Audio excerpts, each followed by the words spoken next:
Hey, I'm here, but I'm not here. I'm gonna be down grabbing some food real quick, and then I'll be back up. But the stream is live. Lots of stairs. 10-4. Lots So of many stairs, dude. So many stairs.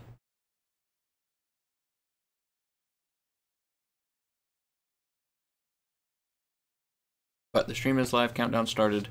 And so anything said in here is gonna be on the stream. So just FYI.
My level's okay. Do I sound good? Is it better than before? Any difference? Any improvement? You sound sexy as fuck. Oh. It's a little bit loud, but I think that's me. And as far as the levels, you sound fantastic. Oh, awesome. I upgraded my jam a little bit. Like, for instance, I can scroll this board now, and it looks like an actual board versus just a whole bunch of tearing on the Mac.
There's all my friends.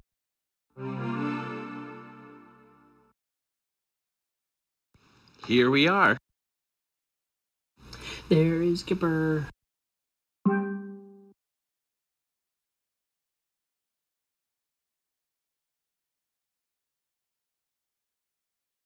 What's going on, Press? Good evening.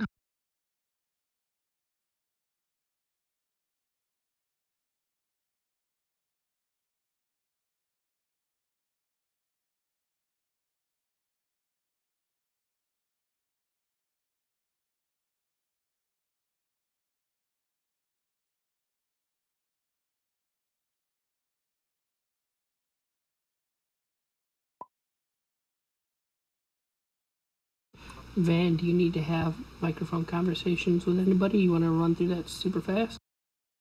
He has already started the timer, and he is getting something to eat, and there are lots of stairs, so he will be back eventually. In time for next Tuesday. I hope so. But those are a lot of stairs, so good luck. A lot of stairs.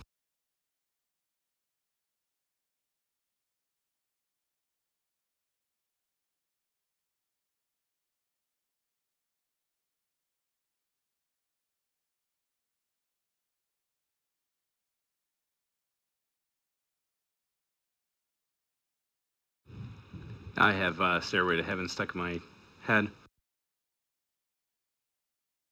Just because. I mean, the stairs part, I think. You think, anyways. I could be completely off, but that's, as far as I know, that was the inspiration for the song being stuck in my head. I think you are completely off. Not about that, just In general. in general. So, Adam controlled the Mountain Knights, who are dead, and the Wood Elves. I think all the Mountain Knights are.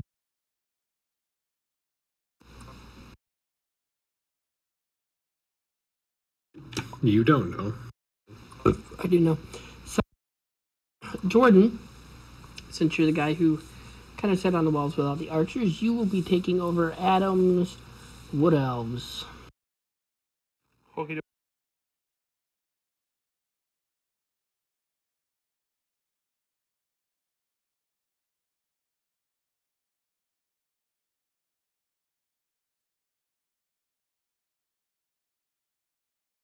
And since we all know how to do this, once we hit the timer, we will go right into, after a brief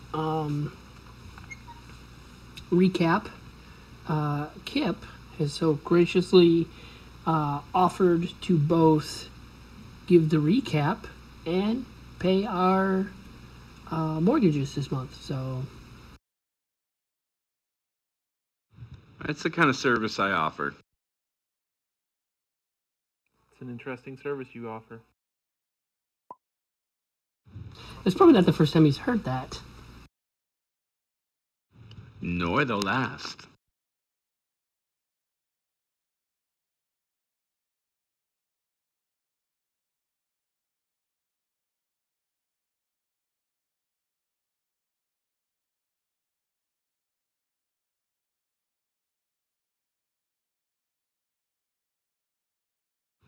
I like the new starting soon graphic. That's pretty cool. With the little flickers. Of course, I say that, and yeah, little flickers of lightning. I believe that's what they call it. Lightning. I like lightning. Electricity from the sky. Let's go with that. Caused by birds. Air shock.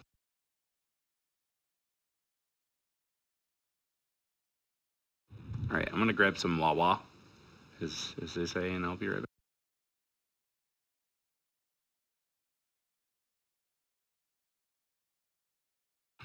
Jordan.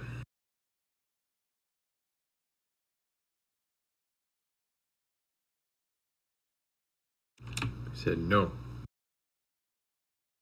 He said, clearly I don't want to talk to you, I guess. Josh, Yes, sir. have you looked up that game yet? I have not. I have been busy. I mean, Got the about- first day you mentioned it, like, I looked up some stuff about it, but I haven't, like, revisited it. Got about 5 or 6 hours into it. Yeah, I'm loving it. Not as much, but I feel like the potential's still there. What game are we talking about? What game? Portia, I'm enjoying the fuck out of it. have you gotten it? Oh yeah.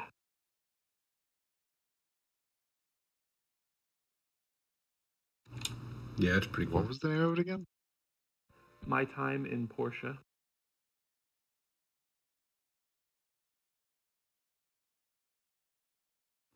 It's like Stardew Valley except on crack. Ah, got Stardew Valley. I which is loved why- that game. Which is why I bought this one too, is because Greg was like, he played it on his stream for a while, and I was like, it looks good. Howdy, folks. Hello. The stairs were not quite as long this evening. Ran up those stairs tonight.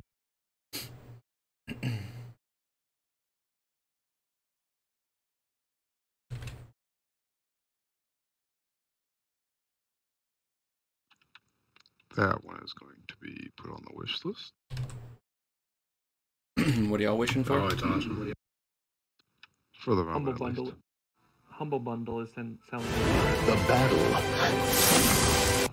What? Sorry, bro.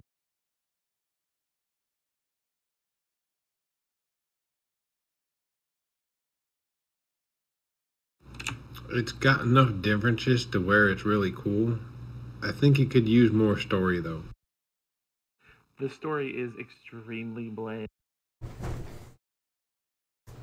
I'm hoping that it kicks up here. Did you finish the bridge yet? Yeah. That was the most aggravating thing ever.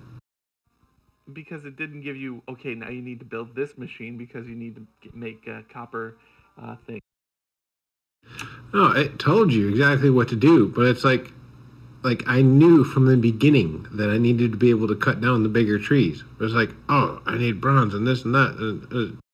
I couldn't figure out how to sell stuff, and that stunted my game for about 12 days. Spent like 11, 12 days trying to figure out how to sell the stuff that I had too much of. By the way, Greg, thanks a lot for telling me to right click because it did not stunt my game at all. It makes a huge difference. You would think that, you know, the up hand and the down hand would be how to sell stuff, but that doesn't work at all.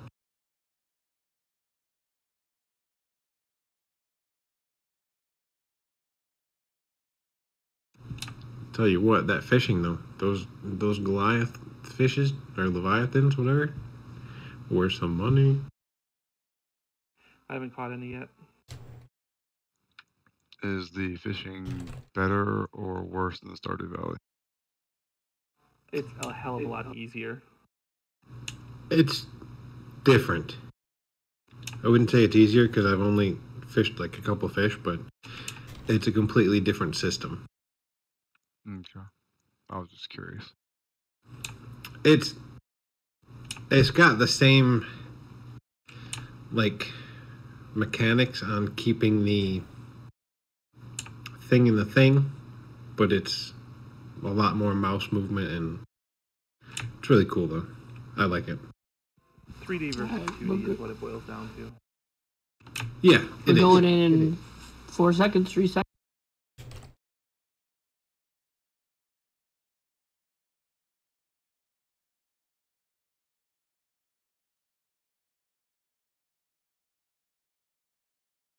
Let us know when we're live, man. We've been live. What? We're so live. Son of a...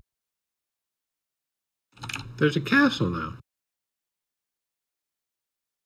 That castle, anybody remember that castle the entire last session? I do. Yeah, I'm pretty sure it was there the whole time. Yeah. That's Town Hall. There's a place not big enough for a castle. I don't remember that being there at all. Huh. There's new things for this week, but that's not going to be one of them. So, we're going to jump back in. We're going to let one of our players,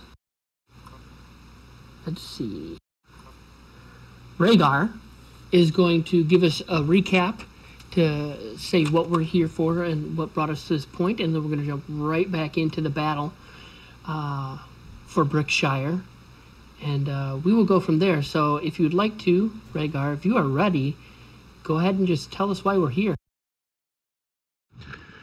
Zephyr gave us a couple choices. Zephyr, the all-powerful, almighty... I'm getting an echo. Zephyr, the all-powerful, almighty deity who lives and controls our home island. He hired us to do a couple things. He said, you can go attack these people, you can go attack these people, or you can attack goblins. And we decided goblins. And we came through here, through Brickshire, and they were a refugee camp and a refugee place. And we said, we're going to hunt goblins. You better look out, they might come after you. And sure enough, they did, because by the time we slayed the chieftain and came back, Brickshire was under siege.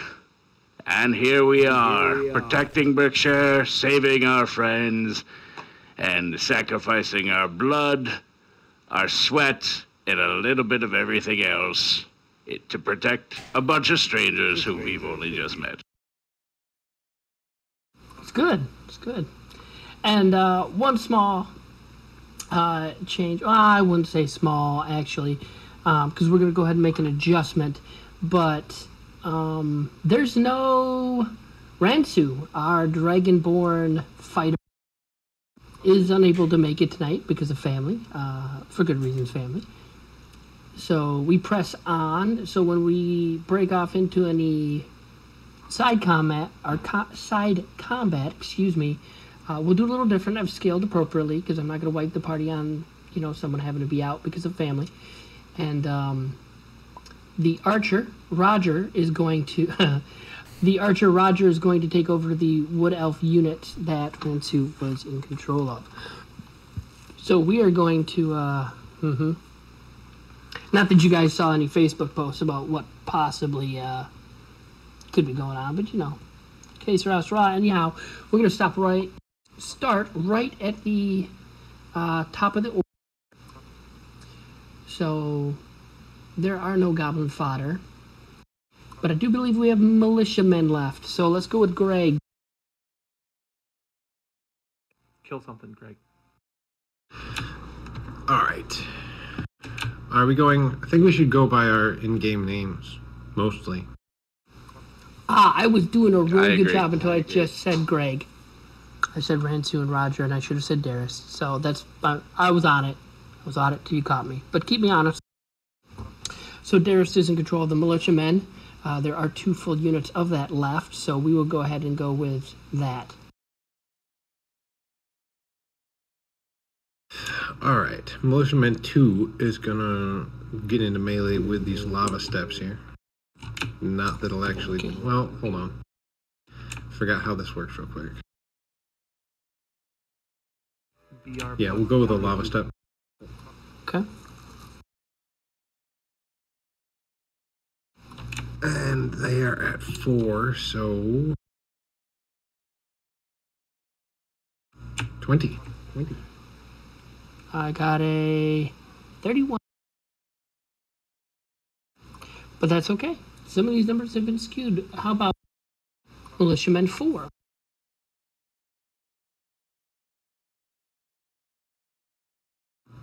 They are going to volley at the Havoc Knolls. And they are still at 4. Those are Havoc 1s. That was the wrong button. 28. So I will be a 16, 16, 32. This is fair. It's not fair. So that's okay.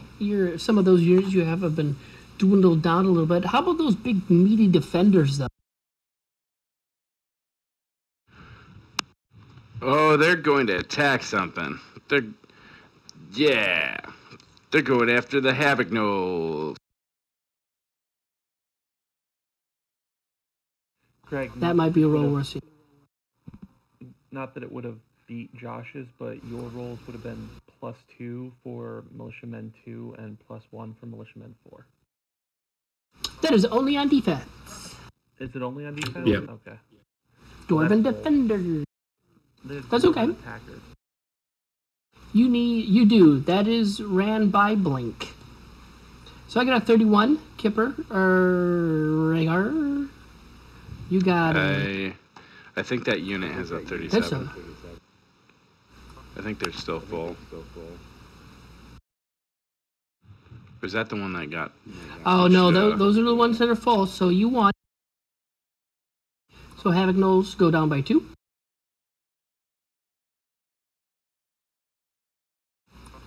Okay, and then your other one, are you going to move? Or... staying put. All right. After the Dwarven Defenders, we're going to move on to... There are no mounted Hobgoblins. There are no mounted Knights. Bugbear. Your Havoc Knolls should have gone first, shouldn't they have? Nope. Those are... Yeah, your Havoc Knolls should have gone before the Dwarven Defenders, bro. That's okay. I'm going to go ahead and just do that now. There's only 2 regiments left. This one is going to go after... actually, let me get a spot check using your spot, Darist. Just give me a spot check while the Havoc Knolls attack your militia.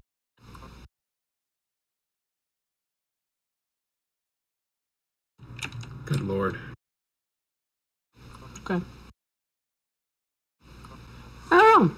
You're not sure why, but it does look like they were about to go after Dwarven Defenders, but they turned on the militiamen. Well, don't we already know about this? You don't. Sure. You I don't. think Adam And did. there's a recap.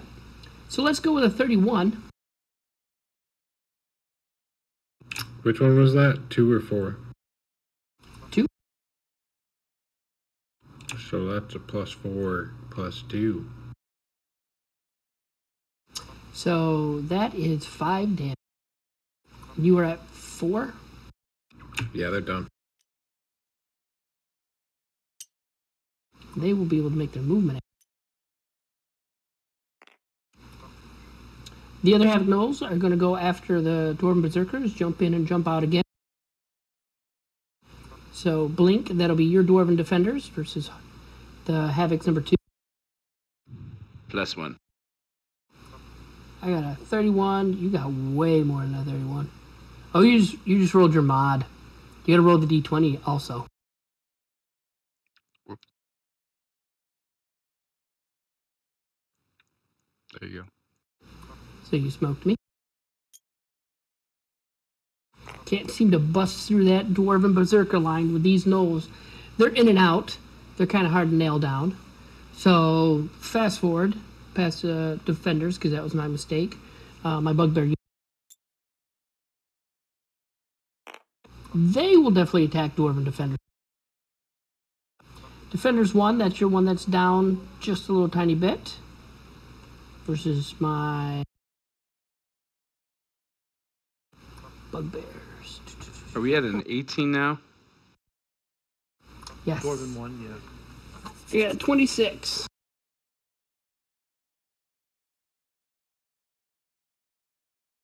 Oh, come on. I got you that time. Oh, +1, but doesn't matter. No, you're +3 to yourself when defending. I beat you by 1. Yeah. And then, well, plus one plus because one of for the other defenders. So it's a tie. You have That defended. goes to the defender. Yeah! Look at you. I don't really like that. Dwarven Berserkers. Go ahead, them bugbears. Okay.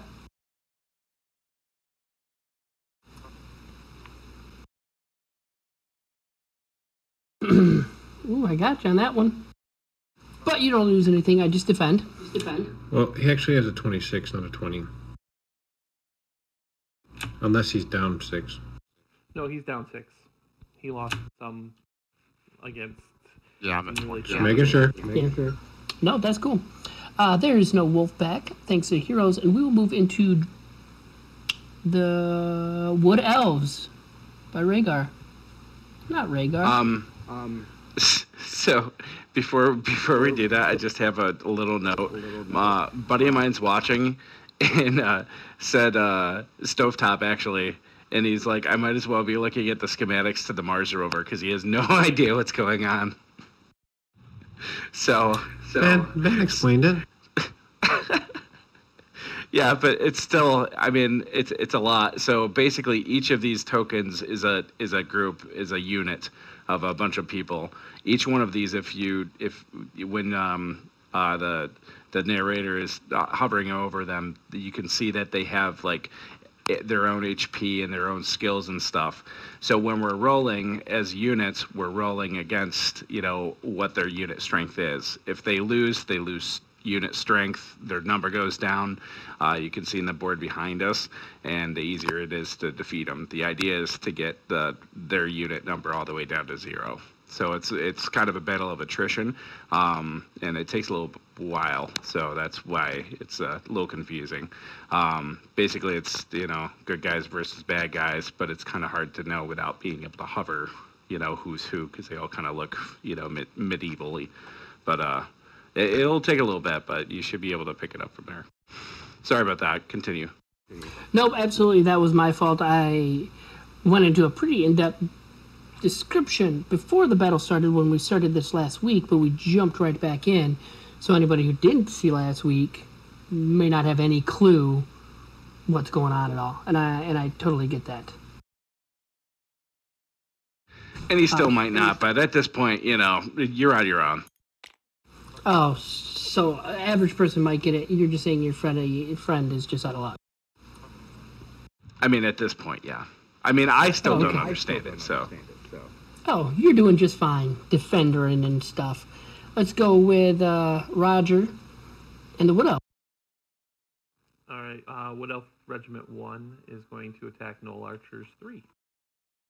And the Wood Elf. I don't think they got a whole lot left in them. 17, so they're down a little bit. I got a 16 total. As long as I don't roll a 1. Hey! Wow. Oh. Okay, so that'll take me. The Wood Elf Regiment 2 is going to take a step back and shoot the Havoc Knolls. 1. Okay.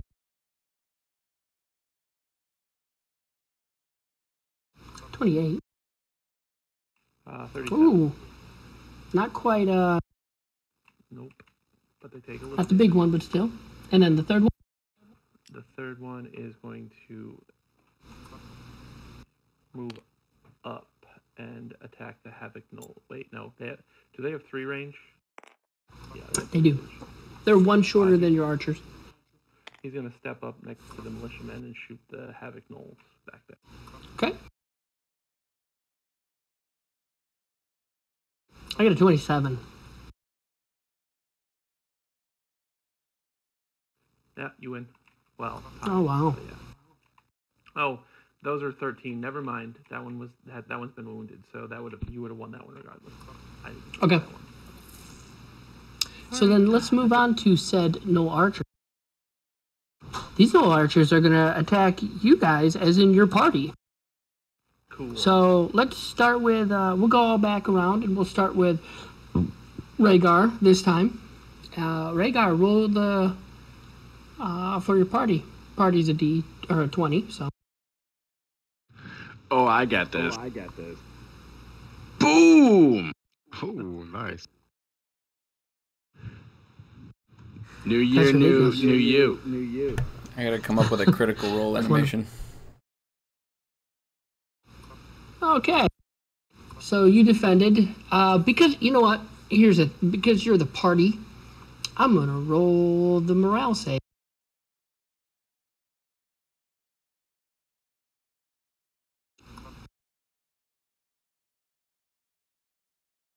This unit is demoralized. Oh, you know what we haven't been doing? I apologize. Flipping. Oh yeah, the flip.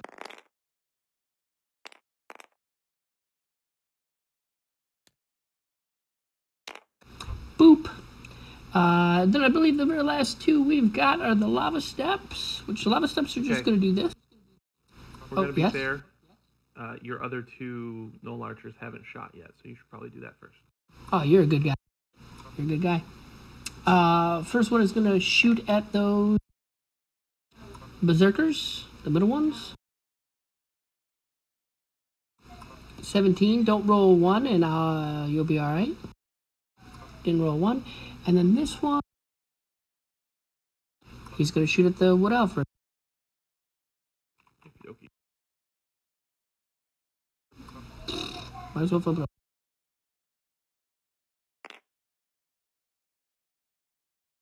I rolled a 12. I rolled a 1, so it didn't matter. The lava step, however, are going to continue to heal.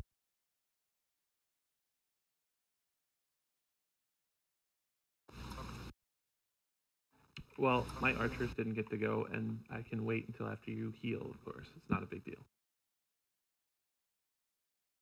That's right. I'm all kinds of out of whack. I'll take you go ahead and do your attack because they would only heal 1 either way. So you do your arching, and then I'll throw a fireball or something.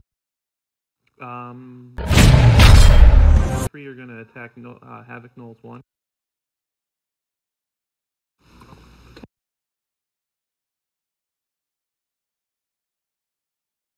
Got me a 22. What was that?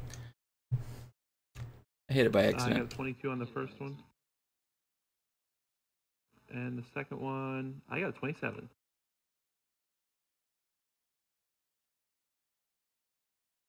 Ooh, that's a 20. You got it. Okay, and then the no archers 1 is going to attack the lava step. And miss. Okay. Then both catapults are going to go after the Havoc Knolls 1.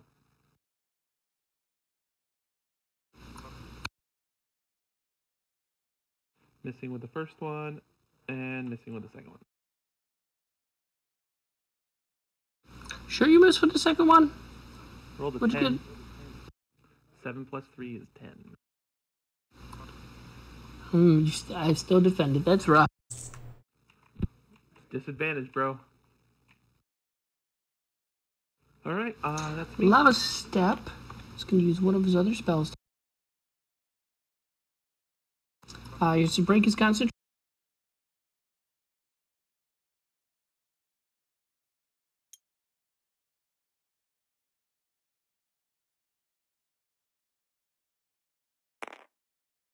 He casts Wall of Fire.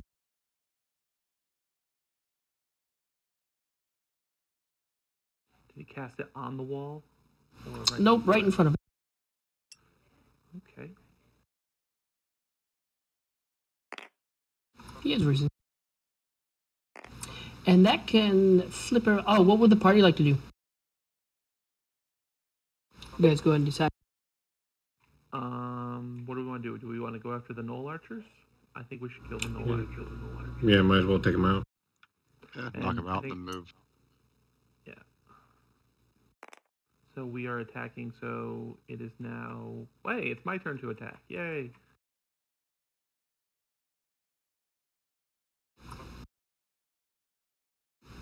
Ugh, not great.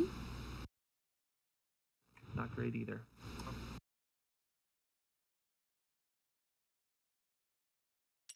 Oh, I got a 19. You got me. And we'll move Boom. right here. And that's it.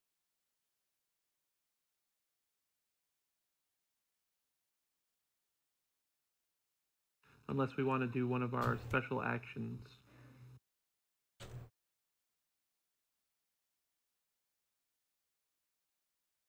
Push, take them down one more battle round.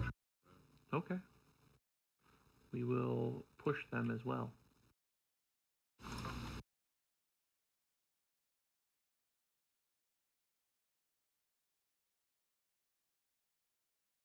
All right, everybody can be flipped over. Except for the guy who doesn't know.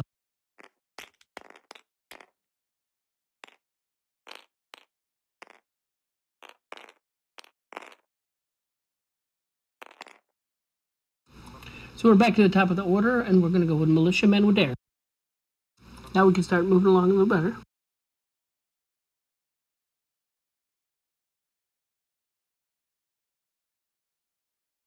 And go for the Havoc Knowles 1 again. Okay, they've been worn down a little bit since then. Well, there you go. That's an 11. You got to. That's 5. That is 5. All right. They don't have a bonus to morale, so they are demoralized.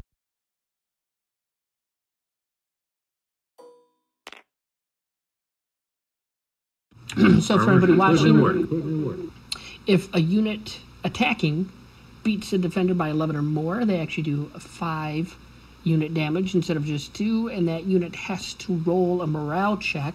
Otherwise, they're demoralized for 1 round, while whoever runs that group gets them back under wraps, basically forcing them to lose a turn. So the other militiamen? No, you killed him. Oh, that was it. Well, that's okay. You did more than enough damage with it. Let's go with those Havoc Knolls. So this one will just lose his turn. And this is a tired dance between me and these berserkers. I got me a 33. How about you, Blink? Oh, okay. 38. I think I like the guys who can move before and after combat. That's cool. Dwarven.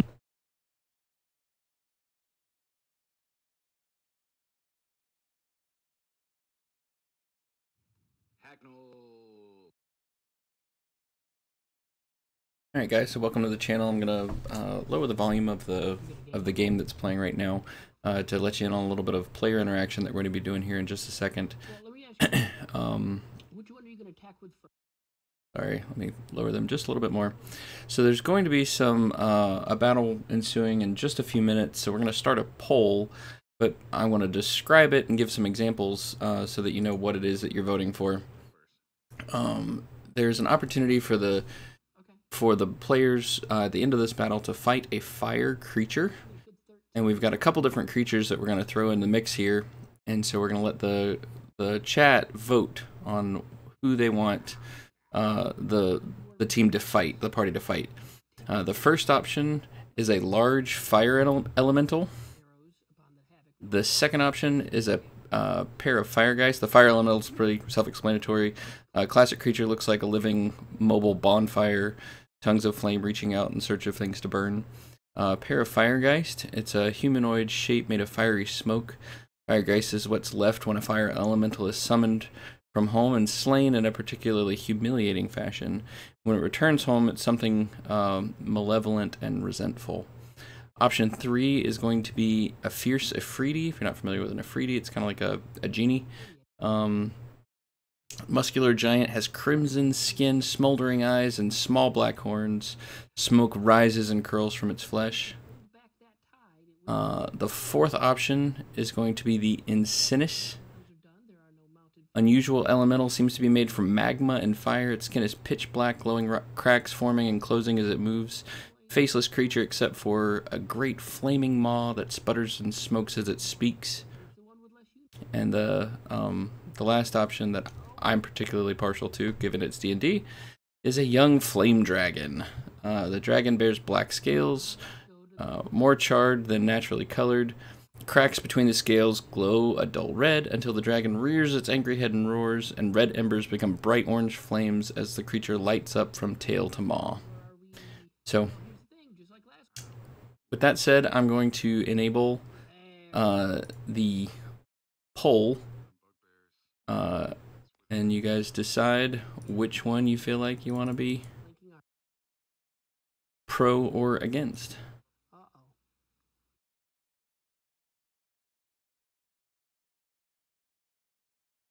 Okay. It's a good tactic, but I rolled a 43, but I crit on my defense.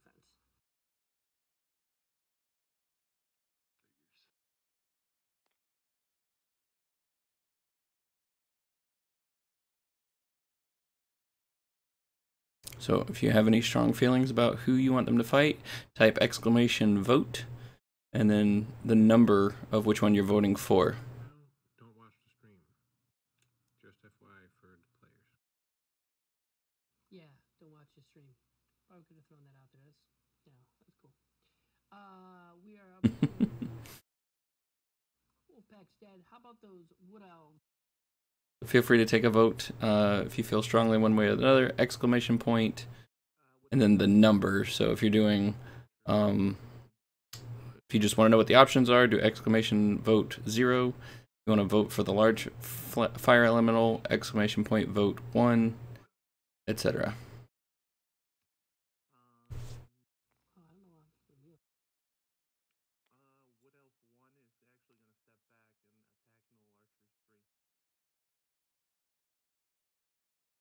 I got an 8.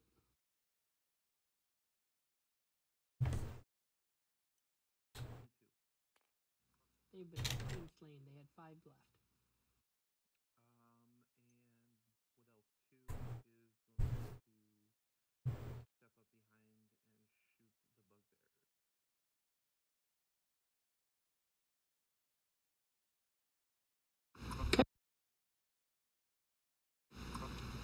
Ooh, nat 20. Ooh, you got him. Not by 11, but you got him. So the bugbears have started to be weak. Remember last time there was a sharp decline after that first blood.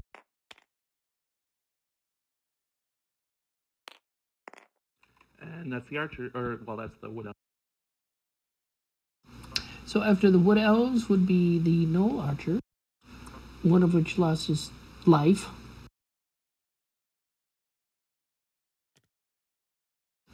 The other one is demoralized. So just one.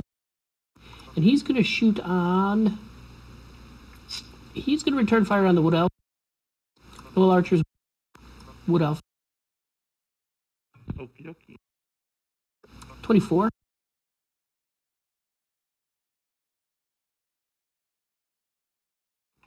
Nope. 13. Or, well, 15 total. Okay. Not by 11, so I only lose 2. That is correct.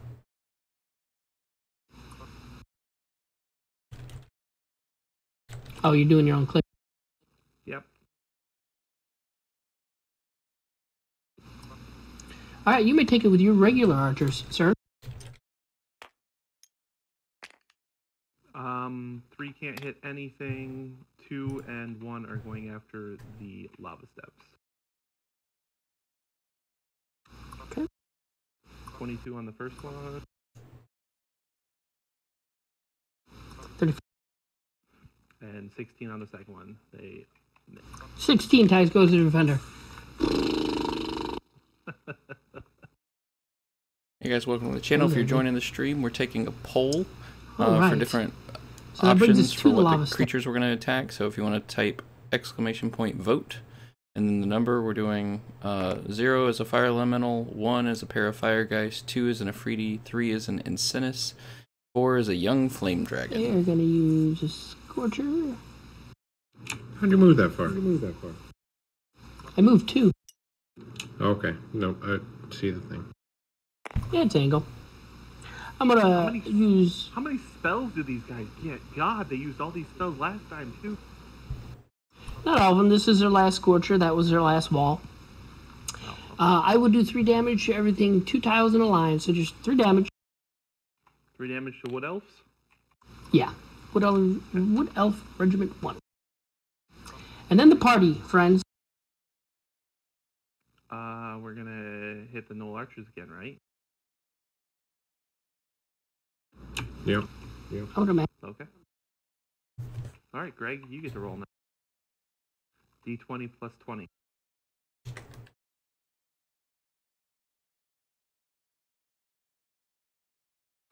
$36.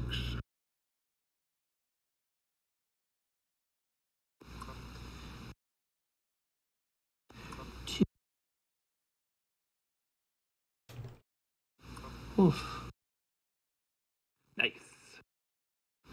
17, you got me. They're down to 8. We must start at the top of the. Can my catapults go? Is there a... They don't roll They can't- for, like, a morale or anything, or disband? Yeah, wasn't that a plus 11?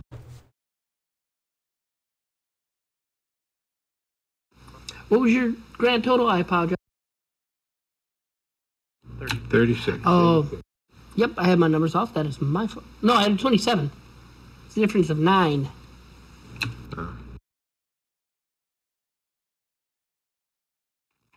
Why would you have 27? What do they get for defense? Yeah, that doesn't make sense.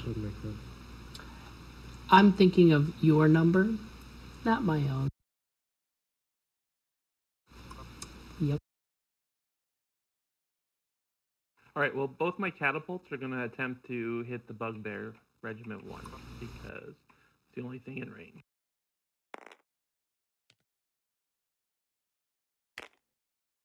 And missed. Likely.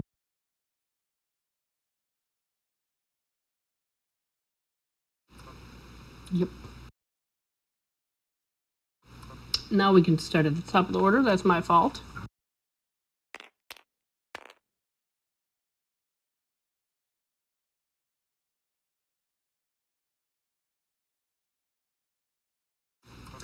All right, militiamen.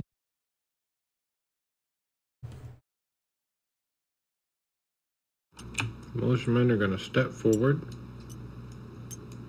and volley at the Knoll Archers 1.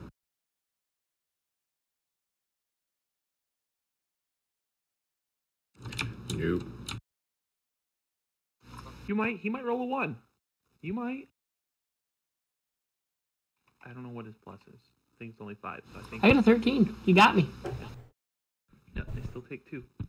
Nice. They're down to a 3. They're not doing great.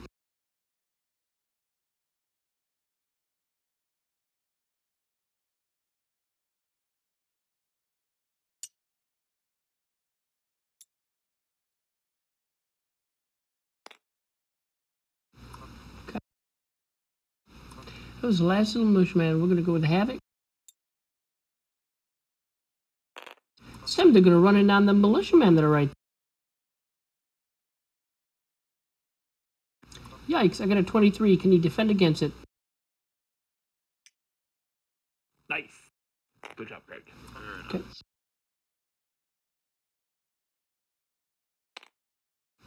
Alright, after the Havoc knows, they're going to be Dwarven Defender.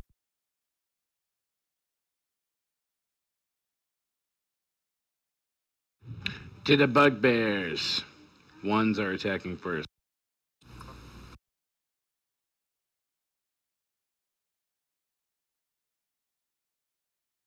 I got a 30.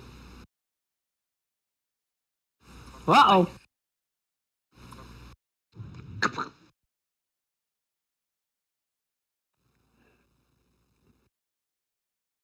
Ugh.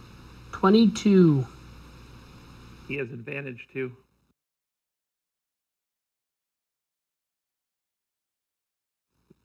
Rhaegar, you have advantage on this one. Well, didn't matter.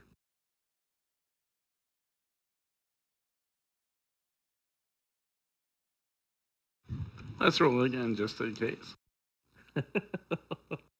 Okay. That's a 5, isn't it?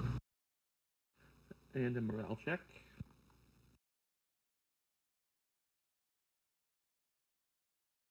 I'll demoralize you. 5.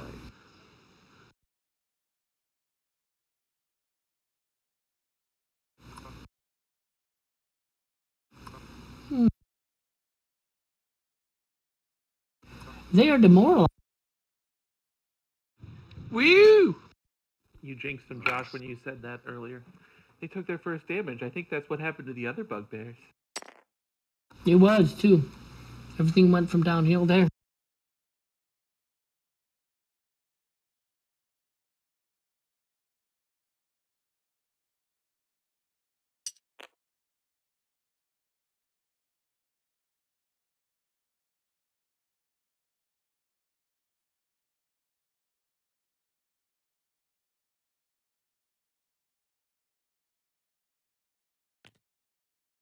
All right, we are going to go to... It would have been the bugbears, so they lose their Would have been. ball. So then we're going to go down to the Berserk. I'm gonna hit those null archers and then move over after I hit them. You still have advantage on the bugbear. Yeah. Bugbear. If you want. So let's try to take out the null archers just to kill them. So they don't Yeah, have advantage on me if they decide to hit me. You're really hurting me, Blinky. You're really hurting me in the heart. Because I have 2 units that can take out the Null Archers, and they can't hurt the bugbears very well. You can crush the bugbears. Alright, fine, I'll go for the bugbears. I don't care. I'm gonna move there, and then I'll hit the bugbears then. Okay. Probably going to be a real good day for you guys because I got an 18. Wow, you barely got me, but that'll take the 2. So then there's the Berserkers. So the party starts to surround this last contingent of bugbears. Things are definitely moving south for this goblin army. But I think things are probably going to change. So after the Berserkers go, Wolfpack's dead. What else? What are you going to do, Wood Elf? Wood Elf Regiment 1 is going to move up 1 and shoot the Null Archers 1. Okay. Those archers definitely are not looking to be in a good place as you roll up and from behind. Clearly they didn't see you, and they are smoked. I was hiding behind a giant rock. You're hiding behind a giant rock. Next one. Wood Elf 2 is going to move over here and attack the Bugbear Regiment 1. It seemed to be doing so well. I got a 25 if you think you can get it. Oh, there's 20. Wow. That's another They're on 5, sharp by the decline. way. They're already demoralized, so they can't be more. You have just taken advantage of the chaos that has been sowed into them as you. Are we repeat? We are going to repeat it with Wood Elf Regiment 3, but they're not as hard. Neither am I, sir. So we're looking at a healthy 23. Oh, Bear. They rallied together at the last moment as arrows rained down upon them. oh no, I forgot. I was -2. That would have been, you would have been Didn't- fine. Okay. Wasn't there a hit of 11? Wasn't there a difference on the bugbears of 11? Yeah, I took them 5 at that point. That's why they're demoralized. That's why they didn't get to act. Yeah, they're already demoralized. They can't be demoralized again. Yeah, they can't be What about re-demoralized. disbanded? Wasn't disbanded at an 11? No, that's when I gave you the first rough copy of the rules, and I changed wording when I changed it, so that's my fault. So we are going to get to archers.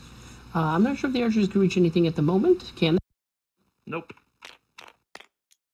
All right, so that is quick. So we're going to move from the archers to lava step. So this is where things are going to change. So seeing the... Actually, I'm going to put a couple things on the field because seeing the tide start to move away from their favor, because basically you guys are all surrounding this last bugbear. And there's one set of havoc gnolls and a set of archers. Everything else has been weaned out, and it looks like Brickshire would win the day. However, two events happen.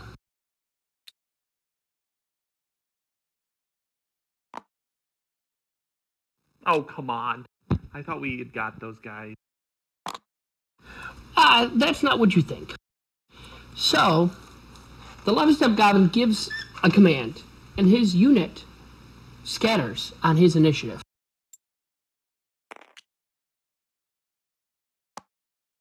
And he sends out teams of these Lava Step Goblins, and they're all pulling out explosives.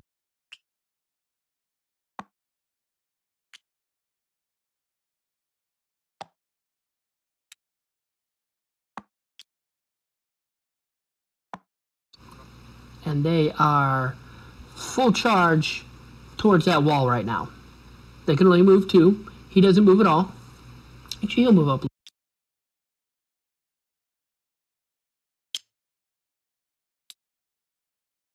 Or he'll hide in a tree. That'll be.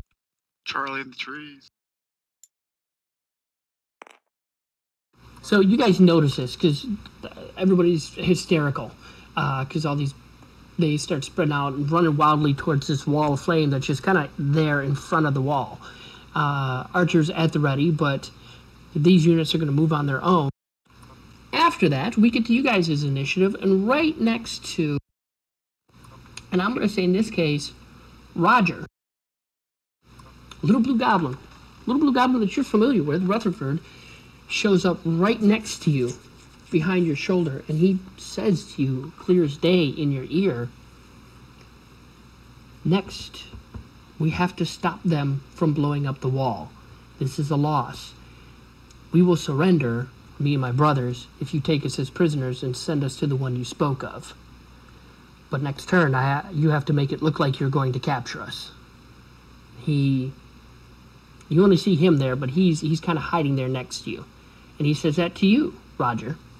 What you do with that is entirely up to what you guys do on your action.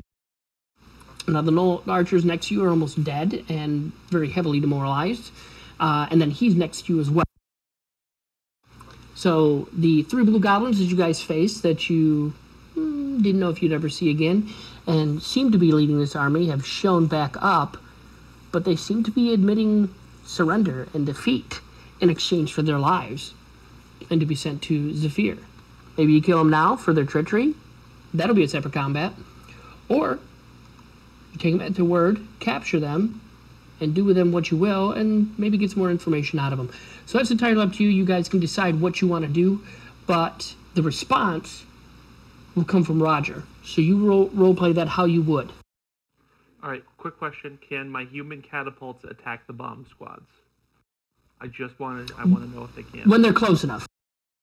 Well, they are close enough. 6 range for the catapult. Oh, okay. Yep, they may. Not my archers, my catapults. I know this. Yes, because catapults go after lava steps. So go ahead and resolve that first, and then you can have your conversation with Rutherford. 2's going after 4. Got a 5. All right, and 1's going to go after 4 as well. Got a 9. Okay. Yep. Couldn't your archers technically be holding their turn? Like, they wouldn't be like, oh, I'm not going to attack anything at all right now. For purposes of this storyline, they didn't, but they could next turn. All right, as soon as Rutherford gets done talking to me, I'm going to stop the party real quick and be like, hey, some bad shit's about to go down, but we can minimize the damage by, taking some prisoners that are behind us right now, like literally right behind me. And I'm going to look at Blinky directly in the eye, and I'm going to say, don't, Blinky. Blinky, look at me. Look at me, Blinky. Blinky, guess what you see? Blinky, let me tell you what you see, Blinky. So, the ranger of the party tells you guys that you guys can take some goblin captives, and then you turn around and you see something that you've only seen maybe once or twice. So you know they're rare. But this little blue goblin with definitely a keen spark of intelligence in his eye, as opposed to most of the mindless fodder that you have put down time and time again. Only if I get to torture him later. I will let Zephyr talk to you about that, okay? Zephyr's a good guy. You can chat with Zephyr about that, okay?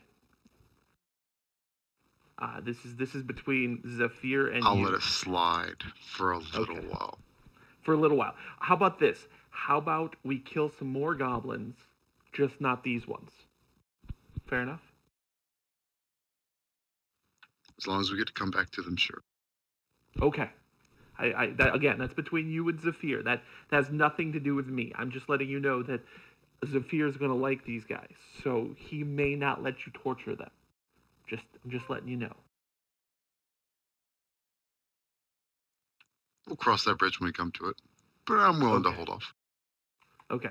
I turn around to Rutherford and I say, all right, but don't antagonize the tiny dude. And I say that in Goblin, hoping that Blinky doesn't speak Goblin, because I don't know if he does or doesn't. Do you speak Goblin? No, I do not. Okay. Good.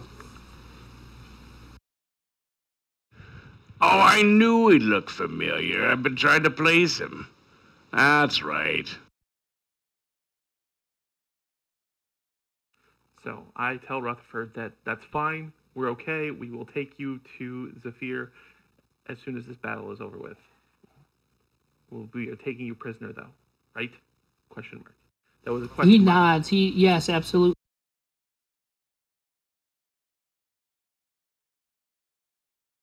So things are going to be a little different now. We're going to go right to the top of the order and see who's going to run where on what.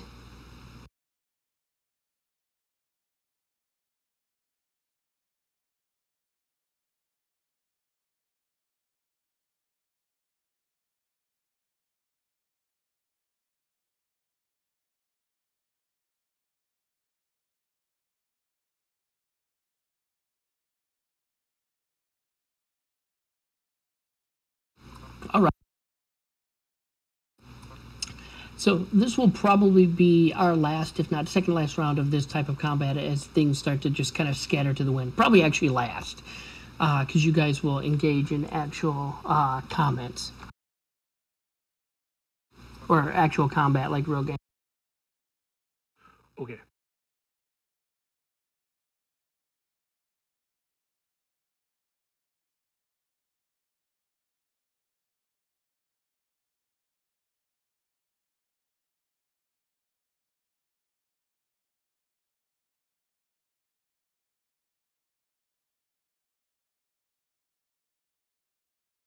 What'd you like to do, Militia? I can't get anywhere close to the bomb, so Bugbear Regiment 1. Bugbear Regiment. Kill him. Kill him. Nice. Boom. Oh. No, I get a 7. You got me by 5. I was hoping for 11. They're down to a... Nice. Okay, and then we're going to get to... Havocs. Havocs still want an easy target. They're going to go after those militiamen, though they weren't that easy last...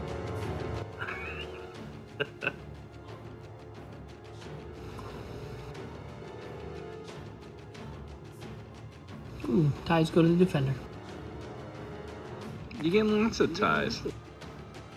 I have got lots of ties. That's why I'm so charmingly well dressed when I go to work every day. Then we're gonna move on to the Dwarven Defenders, who are probably gonna make a real short. Oh, look at this guy.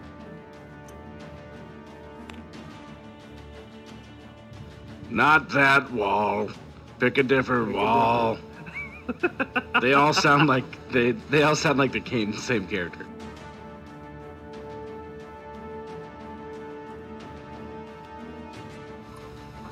Okay.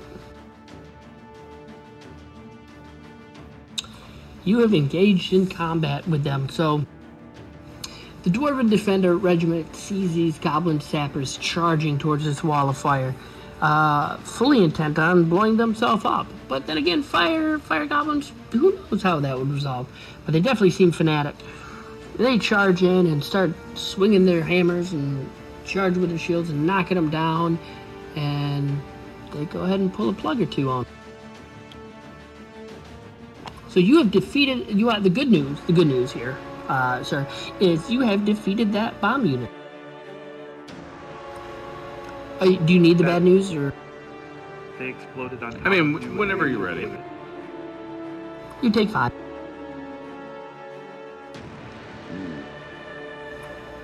But you are valiant. Roll me a demoralization, because it is gory and goblin gutty and terrible.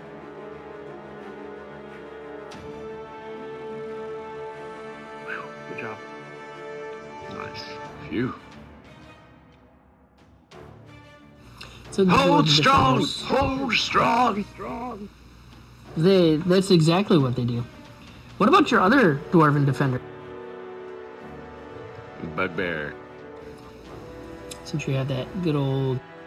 Advantage. Oh, they're dead.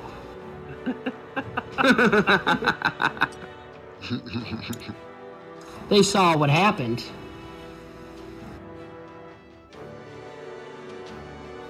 Then that takes us on to the bugbear. Oh, well, I meant the dwarven berserker.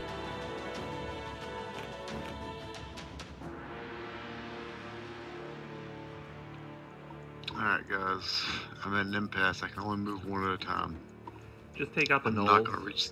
I'm not gonna reach the Yeah. bomb. That's what I'm thinking. I'm thinking go for the gnolls since I can't reach Just the smash some gnoll ankles and call it a day. Yeah. Yeah, we're gonna go after these half. Oh, boy. Oh, boy. Oh, that's it. Good night. Havoc gnolls down. They're just dropping like flies. I guess this guy knew the end was coming, but clearly so did your blue goblin friends. So, that takes us to Dwarven Berserkers. Wood Elves. There's a Wood Elf nearby. Oh yeah. Wood Elf 1 is gonna move up and shoot Bomb Squad trains. Oh.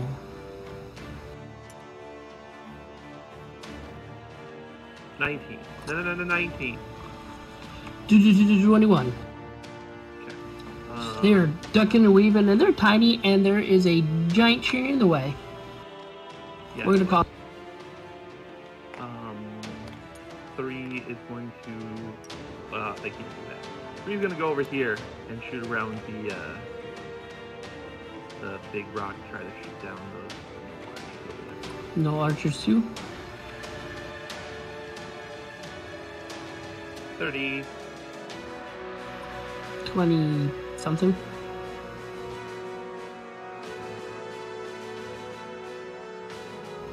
You're down to 3. And other Wood Elves are going to move this way.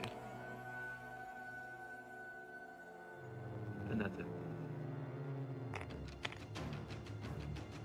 Okay, give me your archers. They're all gonna slide down.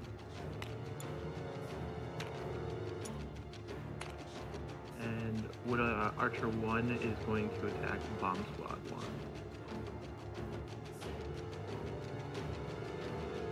Okay. 31. Good strategy.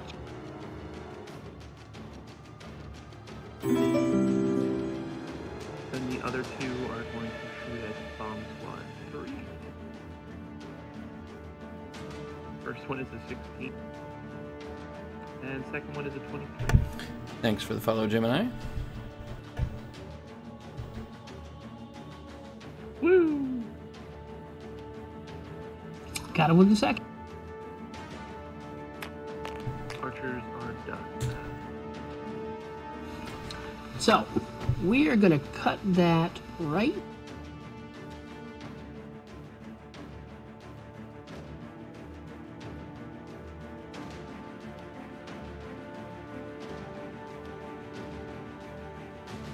And basically, you guys on this far end of the field, you go ahead and capture these three blue goblins.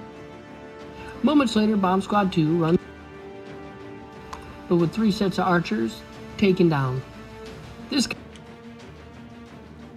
very upset, takes a step or 2 back, and the armies look like they're going to move in on him. We're going to handle him now. You, as the heroes, capture, tie up 3 blue goblins, Rank, Ruck, and Rutherford. And then way across the field, back over, there's a ton of commotion. And from that commotion, you hear a tremendous roar. And I gotta grab it quick. Give me 1 second. Is it Balrog? I gotta grab the. Where is Nace when you need him? Exactly. It's that fucking dragon.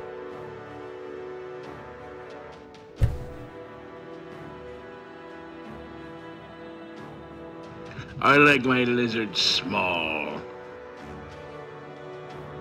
And preferably non-fire breathing.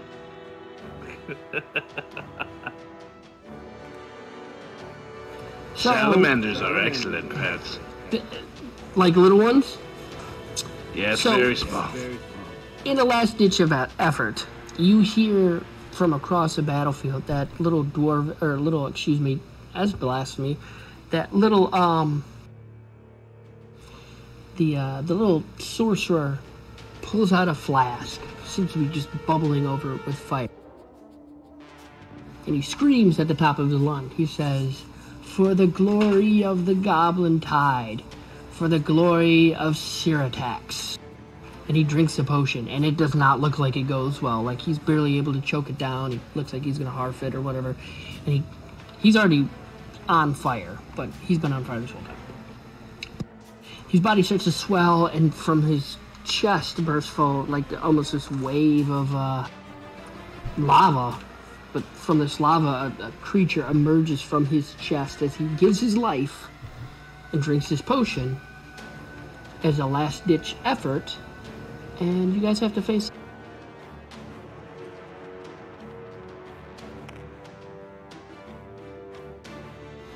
That's big. It's pretty big.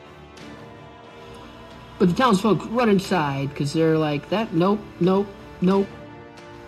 And you guys are left to deal. And we don't have a tank. Yeah, but we have an army. Why is that? It just ran away. That blue line is still there from before. Yeah, I'm trying to get rid of it. I'm sorry.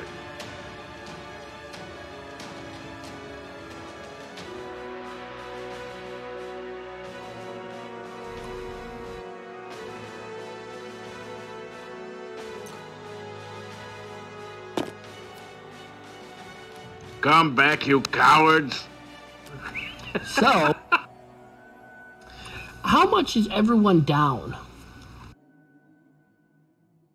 Bronson, Quite a bit. About half. So- Yeah, about half. I will give you a full round because you're racing across this field and that's just taking movement. So any preparatory things, I will give you guys 1 full round of actions that you may take on the way over there. You may also, since you were a party and Rantu's not here, I'm going to take his hit points and kind of, because like I said, if you guys took damage in battle, you would split it however you want.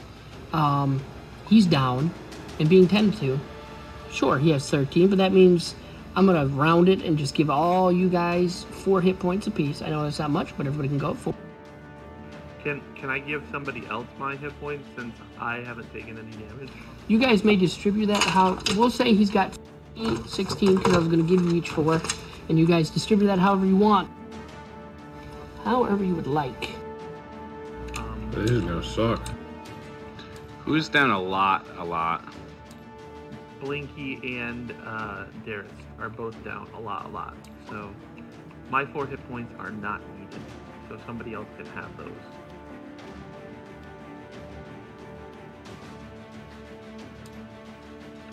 I can use them. I'm at 21, so Blinky, you That would- get 6. that would put me at 29. Congratulations. So. Blinky, you get 6 more. And I'll be at 35. I'll be good.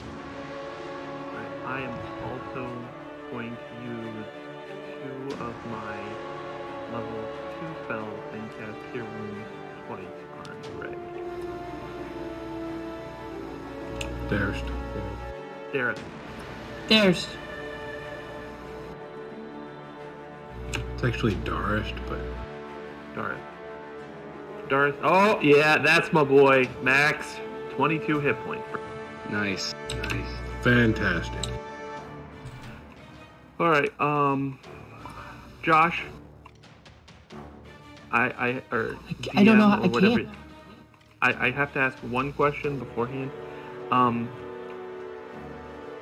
Is magic going to be worthwhile in this fight, or is that actually a lesser dragon that is immune to level 3 magic spells and lower? It one is of those things. more of a beast like dragon and less than, say, it's not chromatic for sure. Okay. Which I'm going to give you a description here in a second. I'm trying. I can't get rid of this blue line. I'm trying. I've already tried it. I don't know what it. I don't know. Okay. So he well, hates it was to one of calculate. the. Yeah, Greg does. I'm also going to use one of my. No, I'm not. I'm gonna save him. Let's do this. Let's do this, bitches. So, I'm at max now.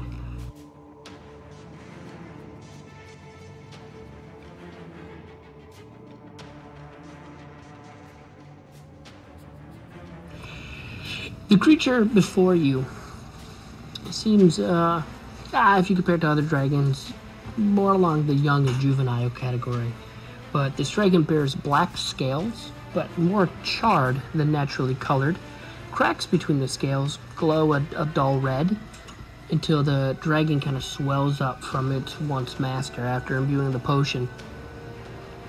And as it does, it tilts its head up and rears and roars loudly. The red embers become bright orange flames as the creature lights up from tail to maw. Seems just as much elemental base as it would, say, dragon. Okay.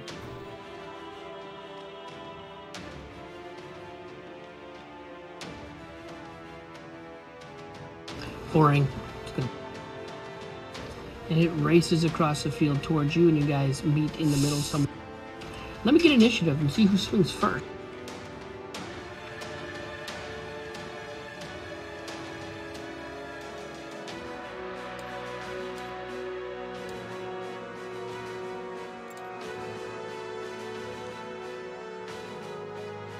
Boy, oh boy, probably not gonna be me.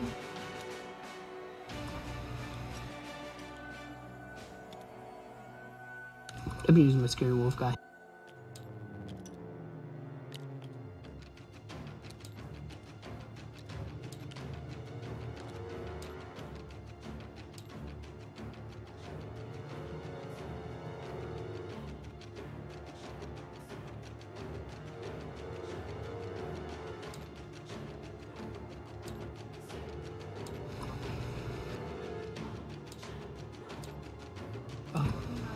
Alright, so that is we're at the top of the order with Blinky.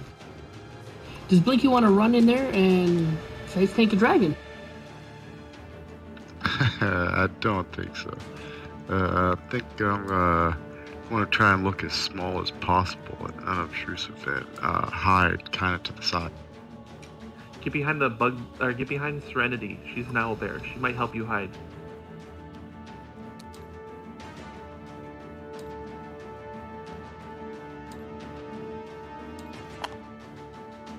Van did it. And I'm going to try and stealth.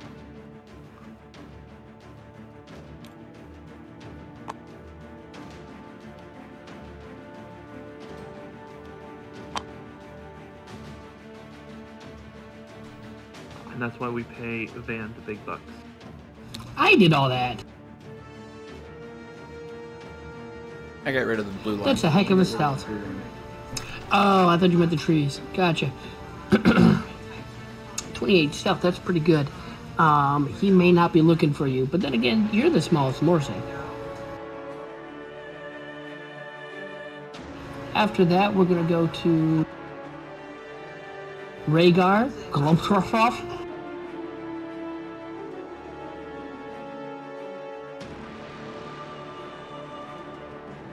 Okay, I'm gonna cast a spiritual weapon as a level 4, so that will add another D8 to its attack. It's a good spell to have. Where do you want to put it? I think you could put it within 30 of you.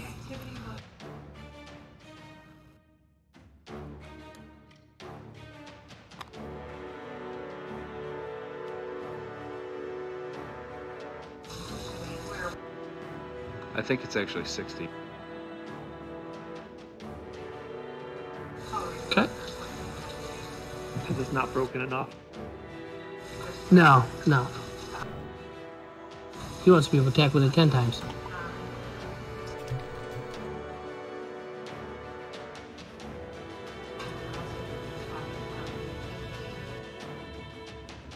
Ooh, Okay, don't mess with that figure. Hit the connection point on that figure is off. I gotta. If you want to make a copy, Van, or Keyleth, if you want to make a copy and set it to the side and play with it, go nuts. But I wouldn't. It'll give you a headache. After that, where would you like to move, if at all, dwarf? With the spiritual weapon, I get an attack and then move, right? Well, it attacks as a bonus, yes. Nope. So an 11. Not quite enough to hit this magnificent beast. Center? Darist, the rarest. Hold on, I am gonna move though. Oh, okay. Probably. Behind a tree. I'll be over here.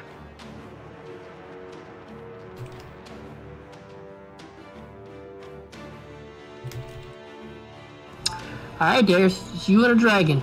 Get it. What do I know about dragons?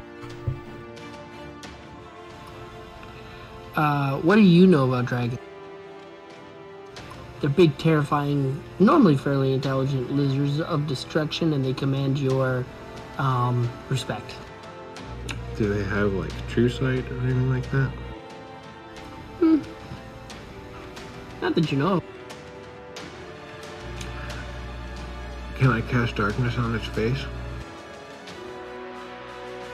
You can. I believe darkness is an area effect. 15-foot sphere of darkness on a location that I choose. Okay. 15-foot sphere. That's 15 diameter or 15 radius? 15 radius.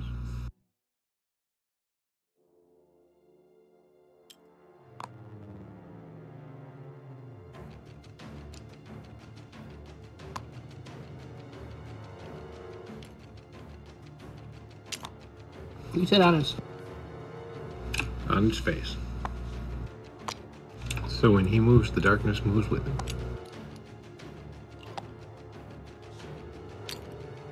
I don't think they attack. Do they not? On an object that I choose, so if the object moves... Oh, that definitely gets a save. From a point or object you designate within range. Right, but a creature gets a save if you're considering an object. Okay. It'll make him do something. Give us a little bit of time before we die.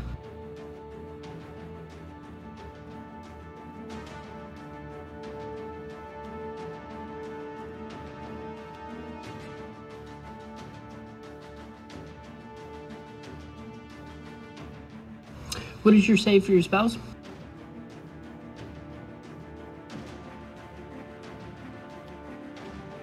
$14 wisdom.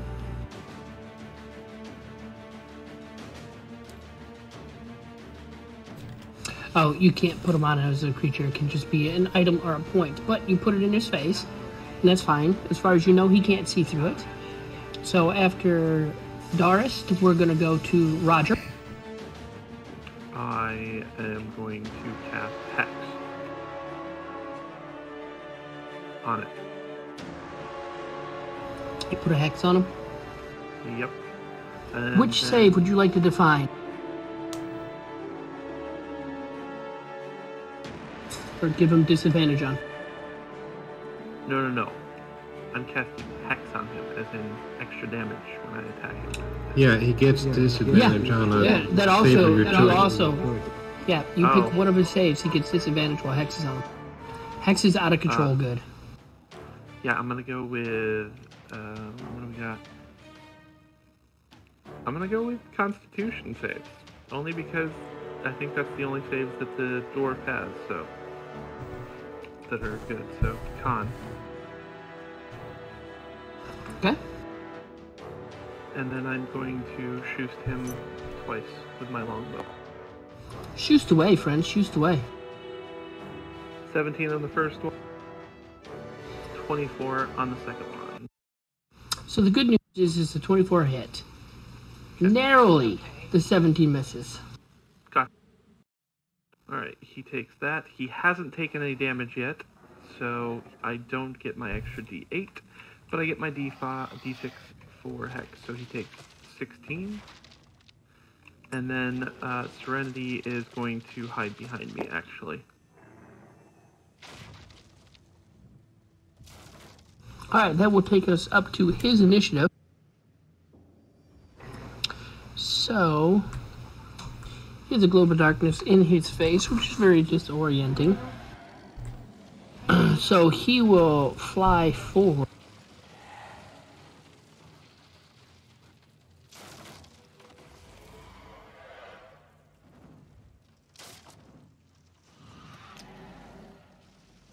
Circle wouldn't let me grab him. That's weird.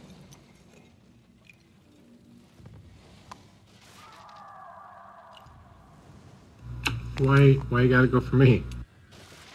Get your closest.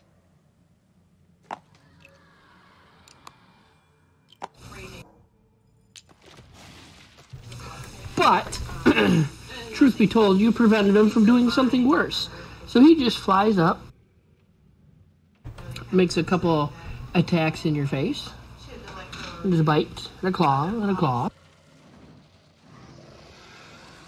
That's a miss. That's a... That is a hit with one claw. Do you resist fire at all? No.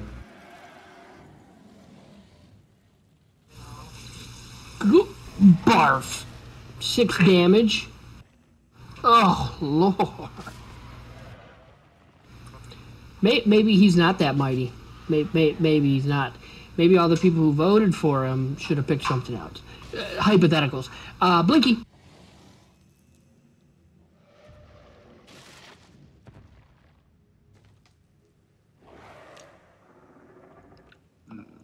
I'm going to move.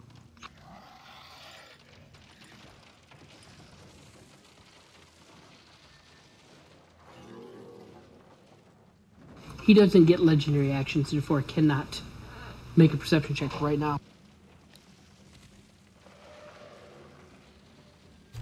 It's hard to tell what's his hitbox. Like, am I basically at his hitbox? Yes, so he would be... So where his shadow is, that 3x3, so basically 9 figures. Is he flying? No, I just like that figure better, or that look better. Okay. Okay. You are right on the kitty corner, Blinky, so you're good. Okay, so can I hit him from the diagonal then? Yes, you may. As long as you can corner or side face one of those squares.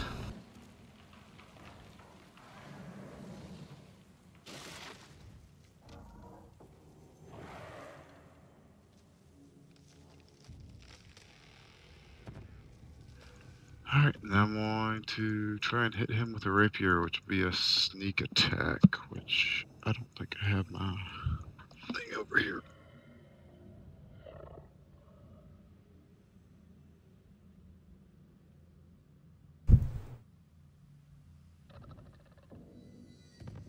Give it your best jab. 22 will hit.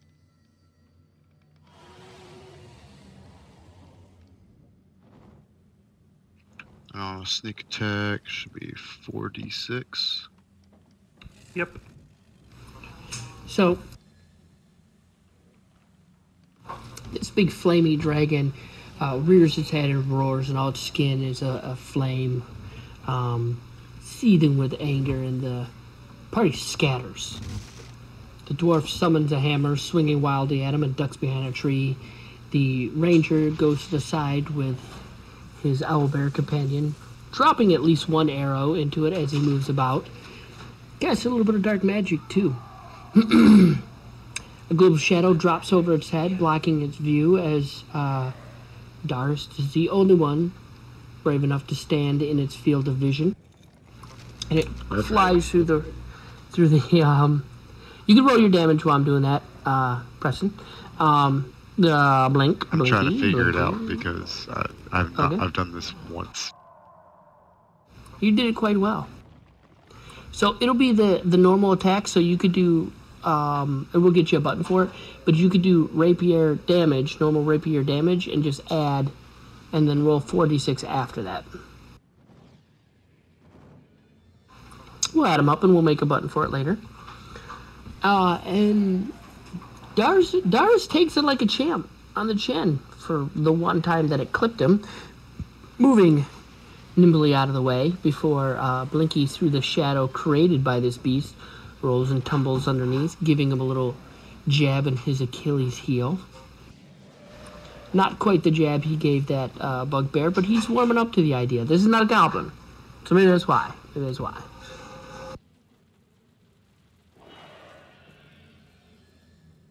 So after that, we're going to move on to our dwarf. Oh, sorry. I'm going to use a cunning action, disengage as well.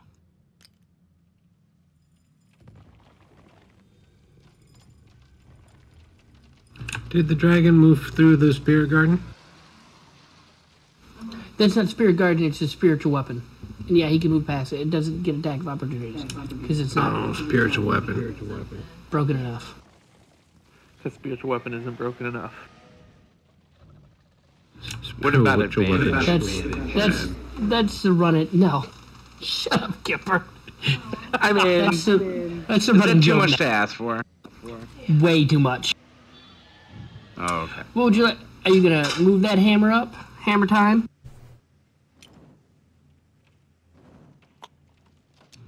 We're gonna move the hammer up. We're gonna swing the hammer. We're gonna get a 17. We're gonna miss. But boy, oh boy, did you miss barely.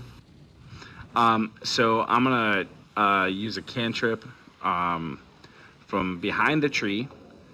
I'm gonna do the little sacred flamey poo. Okay. Roll 14 and miss. Sacred Flame isn't an attack, it's a dex save. So the dragon has to make Right. a dex save, and then you roll damage based on that. Yeah, he made I a But dex it say- doesn't save. matter because For the rest of my life. Kind of wish I hadn't wasted a 20 on that though. Yeah, since it's only, I think 1 or 2d8 right now.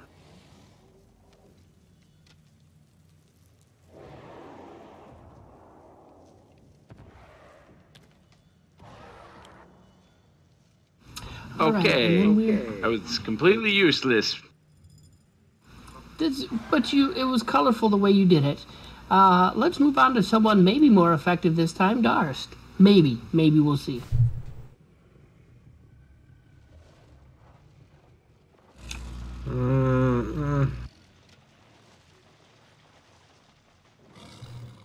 How far around him can I get towards the darkness if I would choose to do that? How far? Say that one more time. I'm sorry. Greg, just so we're on the same page, you can disengage 15 feet, and that takes up all of your movement. Or you could run, take the attack of opportunity, and you could not attack and get into the darkness, but you're still going to get attacked once. How many attacks of opportunities again? Just one. Everybody gets. Unless he has a legendary ability that gives him more. Yeah, that I understood that. I was trying to figure out, because the figure's not on the ground, how close to the darkness, or if I could get to the darkness. So. Well, I probably needed to roll a concentration check too on the 6 damage. Sure. What do I need to roll? Do I have any modifiers, or just roll a d20? No, it's a concentration, which is your constitution. And you got to get over a 10 or half the damage, whichever. It defaults 10 if it's less than that. So, okay, you're good. So the non-flapping model didn't do it any justice. Those 9 squares in front of you, 3 in front of you, 3, 3. So like a tic-tac-toe grid. That is the space he takes. So you can move around that in any fashion you would like.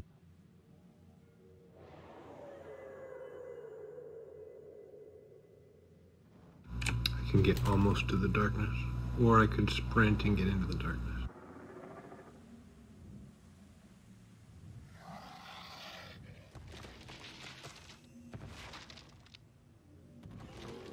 It's up to you. I don't like playing sneaky characters. I'm not fucking attacking. Hey! Give him a swat. He didn't hit you for much last turn. That's not going to help you any, though. But it was a feint for the next hit. Just so you know, I don't have many spells left, and I'm by that I mean 1. So that's 9 damage with 5 fire. Probably doesn't do anything. Well, the fire doesn't do anything. As a matter of fact, you healed him. Nah, you didn't heal him, but it definitely doesn't do anything. So that's 14, wow, with 5 cold damage. Ooh, now that does something. He does not seem to like that. Do I... What? I can't disengage because I'm not a rogue, or can I disengage? Can anybody disengage? Anybody can disengage, but only rogues can disengage, or most, if they have the ability, you can only disengage as a bonus action if you're a rogue. So you can use your movement to disengage. And you get 50. Alright guys, so I'm going to turn down the chat for just a second while our heroes decide what they're gonna do with the rest of this dragon. If you see, there's a poll that just popped up. We have some extra loot that's going to be enabled into the party, and you, if you're watching the channel, get to decide what you feel is best for them. So you can do a vote, !vote, and then a number. The poll options, as you can see, is a circlet of blasting, a javelin of lightning, an immovable rod, and braces of archery. And I'm going to give you some descriptions of those. Give me just a moment.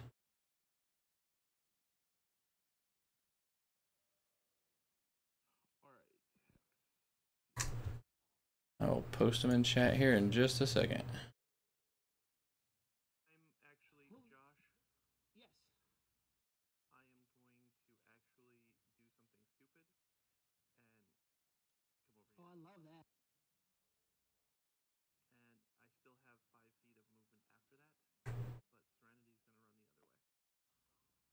Okay, is that the stupid part? No, the stupid part is I'm going to shoot at his head. Ignore the option numbers that are next to it. That may not be useful. I just realized that's a bunch of spam text. Do you want to take a cold shot? Yeah, I want to take a cold shot. Okay, his head is large enough. So the formatting didn't stay with the copy and paste. However, if you hit, I will give you additional benefit. Alright, it's just going to be the first one is going to be the called shot. The second one is just going to be a regular attack. So this one at disadvantage. And of course I crit. 18. However, you do hit with an 18. Okay. So he takes 14 damage from that, and I'm hoping to gain his ire. And then I'm going to take my 5-foot step this way and shoot him again. Okay. And he takes another 14, so 28.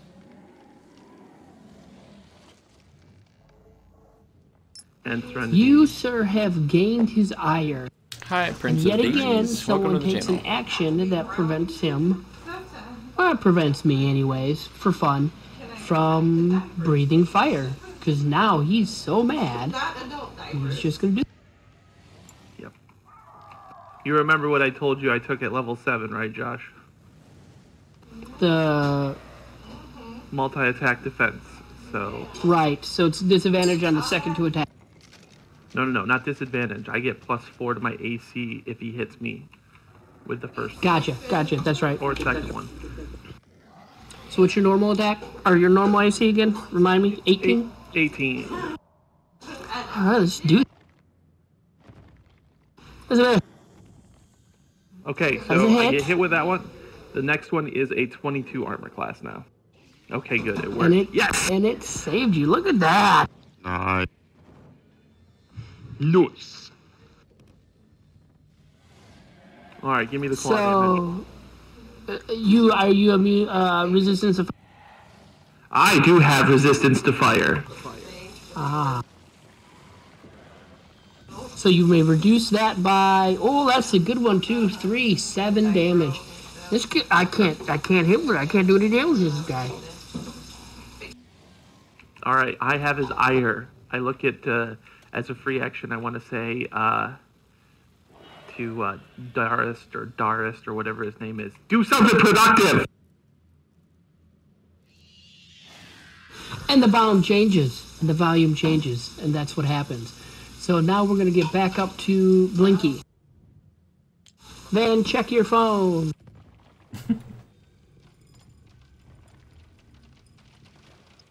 Coming in from behind again.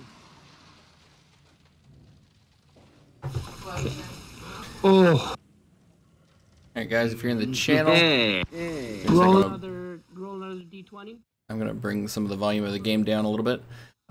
We are going to take a vote if you're in the channel and you're watching.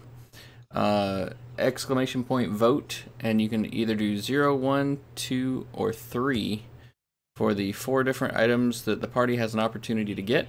I was just doing a regular attack. Option 0 is a circlet of blasting.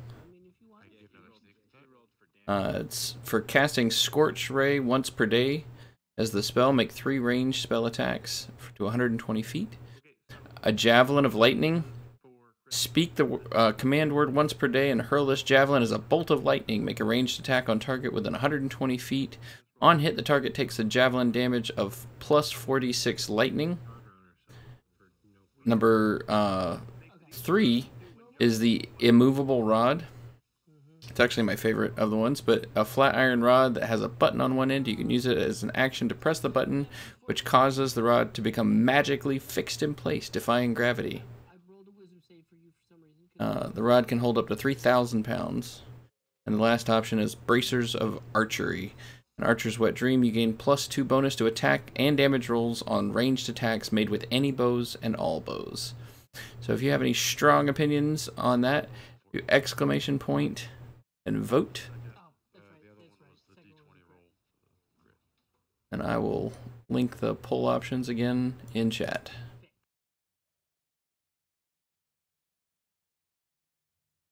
And then I will disengage again. Master goes for the exclamation point rod. But you don't do exclamation point rod, you do exclamation point 2. Please. With the stream. Yes. What? I was reading chat and stream. I'm sorry. That's okay. We're working. Nobody else read any chat in the stream right now. That's okay. It's a new thing we're trying, so it's not a big deal. I'm not gonna hold it again. I thought he was playing another game or something. Exclamation point vote 2.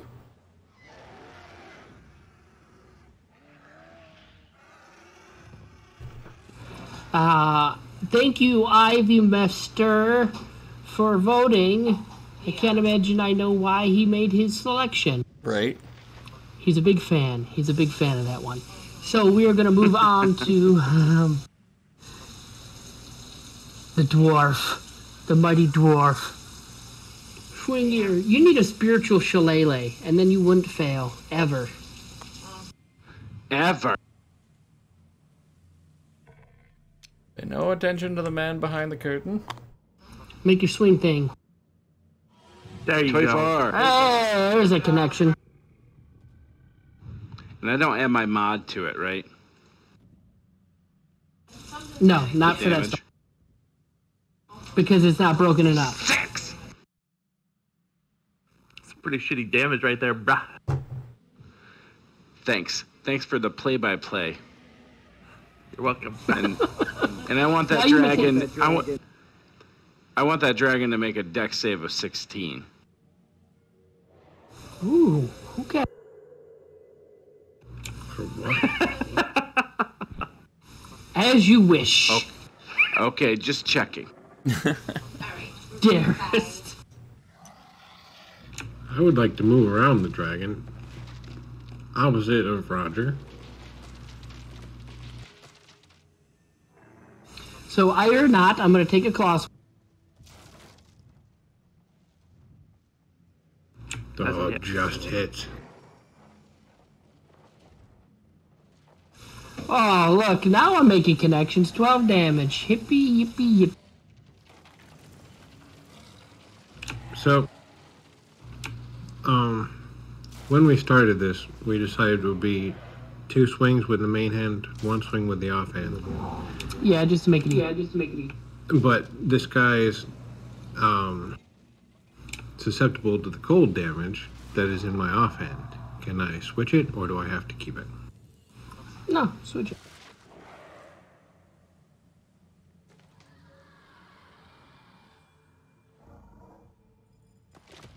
$24 is hit. 22. 13, 5 cold. Not 13 plus 5, it's 13 with 5 of that cold.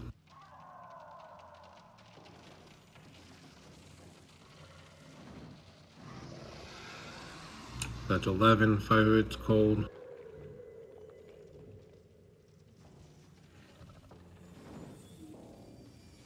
And that is 12, but 5 of it's fire.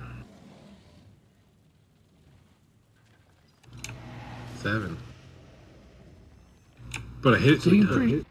I'm pretty sure that you've noticed that the cold damage, whenever you impact with that cold weapon, it seems to really do a number on his skin, like where the flames are flaring up in between the cracks of his scales. Like it brings it down to basically nothing. Like it really pains him. The extra fire damage you've surmised is not doing anything. But it's a trade-off. Because honestly, it would not take you half a beat for you to just switch which. So that really could have been main off, because you could just. Your weapons are identical. You could just switch hands if you wanted to. Okay. Like while running around the beast. I mean, that makes sense. And then we will take up to Roger. Seems to have gained the ire of this beast. Serenity is going to go in. She's only moved in 10, Ranger so that take. she can.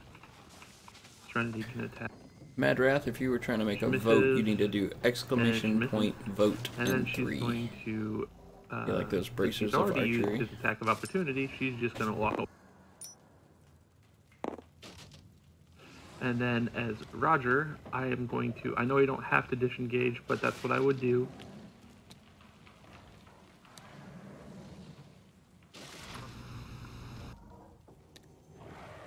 Alright, first one hit.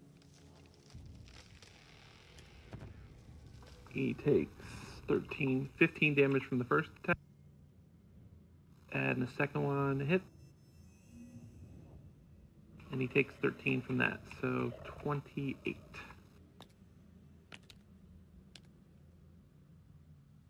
All right. The He big seems hits. to not be faring very well.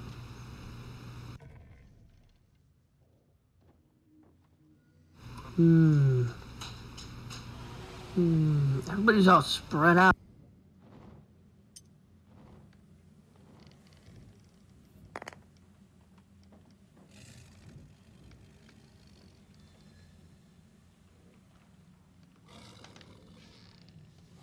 Perfect. He finally rears his head back and it just swells with anger and heat, and he breathes out a gout of fire. It will be on you, Darist. It will also technically subject the dwarf, but I will give, because of that tree, the dwarf advantage on his dexterity save. I need a dexterity save from Darist and Rhaegar. 16, so not terrible. Dexterity, I'm good at that. Saving throw Yeah. or acrobatics? No, it's Saving dex. throw. It's a save throw.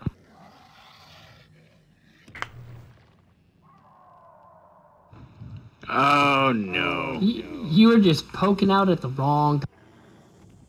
Did anything happen? Where's my roll? It didn't roll? You rolled a 20 plus 5. You got a 25. I think you're... Oh, it didn't show up on mine. You have to restart your client. But before you do, take note. Kipper, Rhaegar,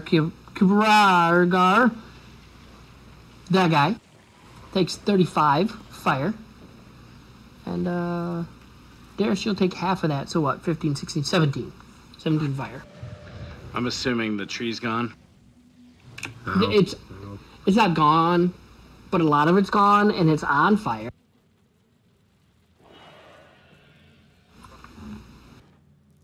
It's definitely burning. I would just like to point out that spiritual weapon is broken. And so am I.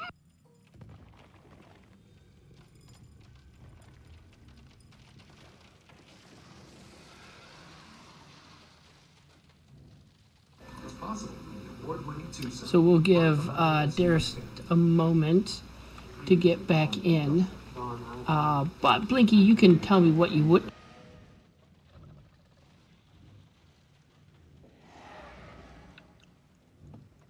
Oh, it's back up to me. Yep. Blinky is going to sneak back around, as he keeps doing. He likes to do.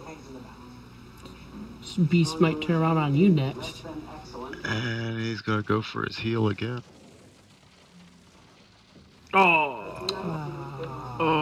Swing and a miss. Might be your first miss. Might be your first miss. And then we're going to be back up to... Actually, hang on. Would that be a sneak? Because I get advantage. Actually, you get advantage for flanking anyways. So you may... That's a hit. That is likely a hit. There is a 62.3% chance that that is a hit.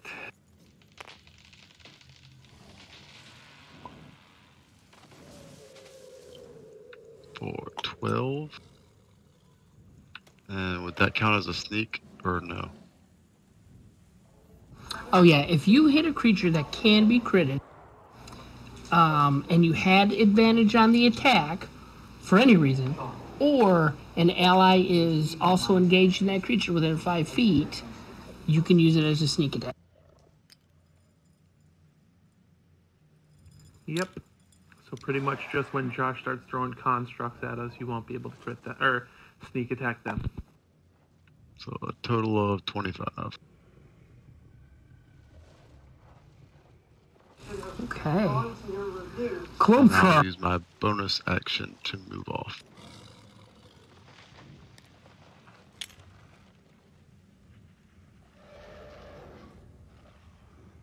Alright, that's cool. What would you like to do, dwarf? I'm gonna take another swing because You know, why not? Maybe I'll hit him this time. You might. You hit him last time.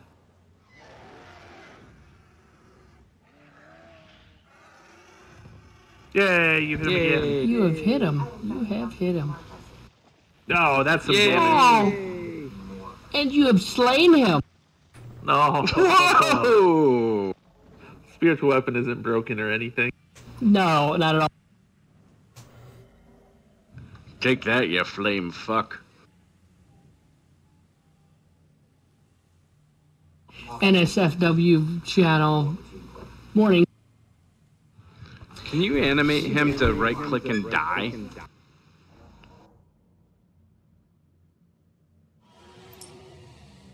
Nope, that one does not have it. Some of them do. Some of them have like a... Right, yeah. Okay.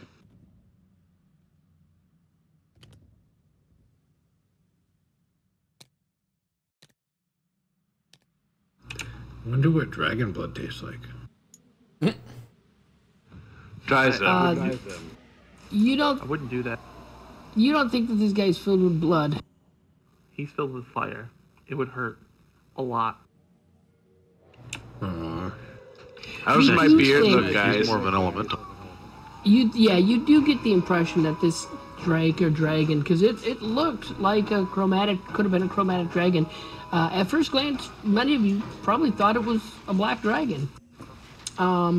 But when it roared and its skin turned to flame and everything, it's definitely way more an elemental than you would say a traditional dragonkin.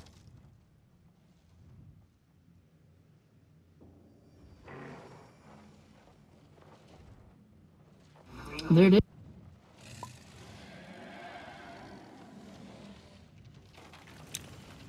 Oh, your beard, Rhaegar. Your beard.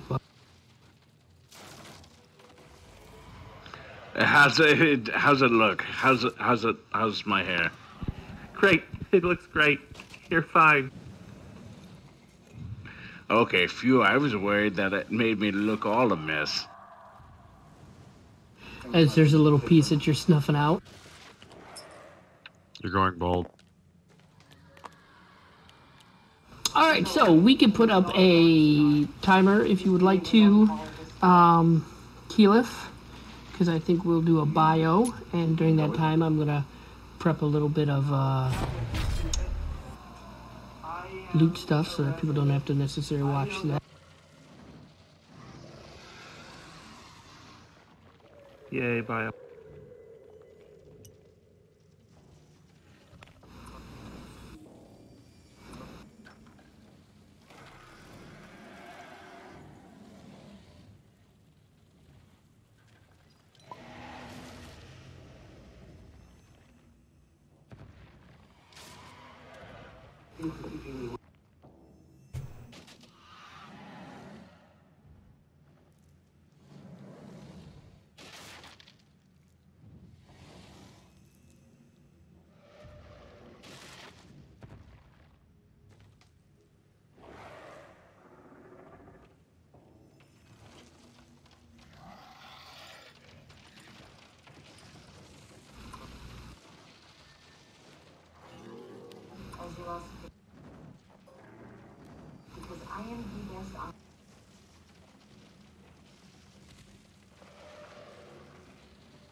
schizophrenia, Harry.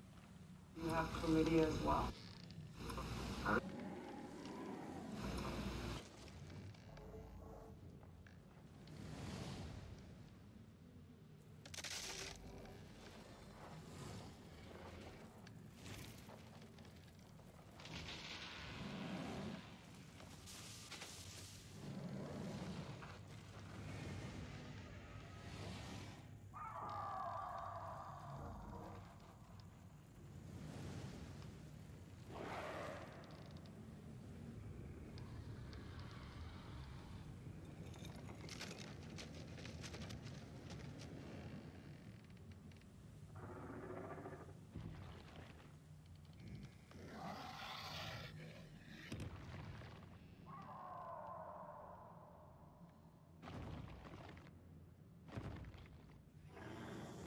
Melody.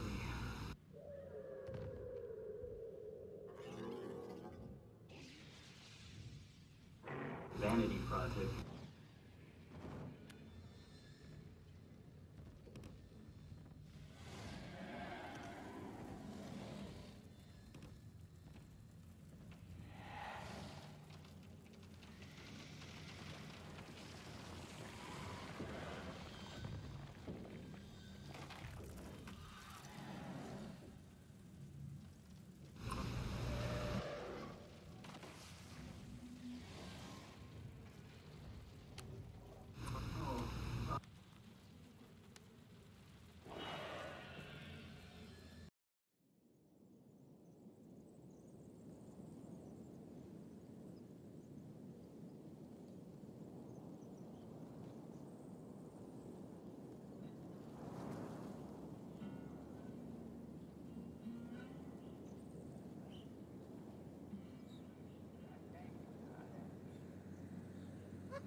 And we're back, bitches.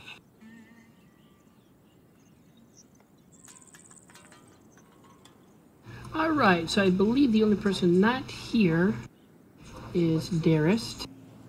Because he just hasn't happened to... Oh, there he is.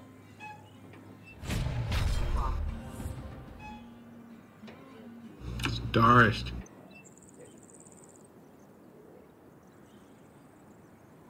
You are now Dearest. With an H. So, Keyleth, are you with us as well? I am. Are there people in the chat to be able to do a second vote or no?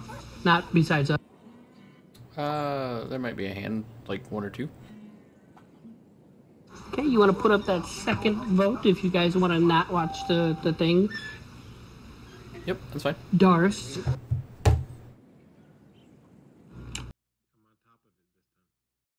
Alright, so if you guys are still in the chat or you're watching the stream, we have one other last vote for the evening. This one's going to be kind of fun, but basically, the group or the party is going to find a figurine of wondrous power, and you get to vote on which particular one they get. Each of the figurines is a small statuette of a beast, and it's used to summon a powerful living version of the beast in the figurine. The 4 different options that are available is a griffin. Give me 1 second. I'm gonna turn the stream down a little bit more so that I don't have Josh yelling in my ear. Okay.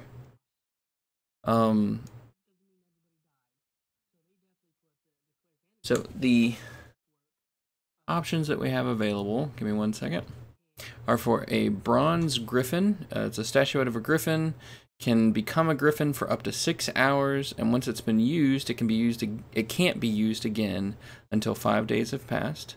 The second option is an ebony dragonfly. It's a statuette carved in the likeness of a dragonfly and can become a giant dragonfly for up to 12 hours, and it can be ridden as a mount.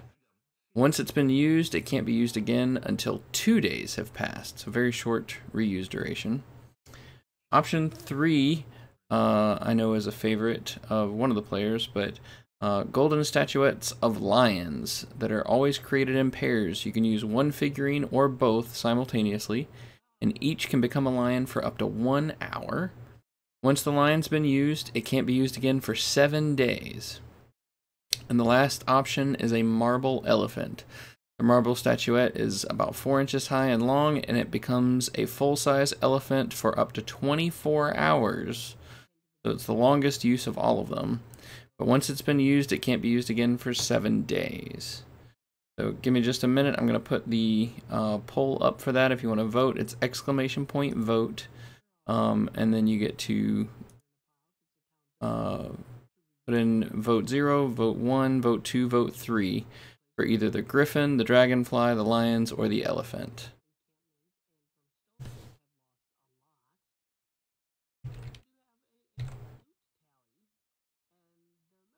And I'm going to turn the chat back up here so that you guys can hear what else is going on in the game here. Can go to that.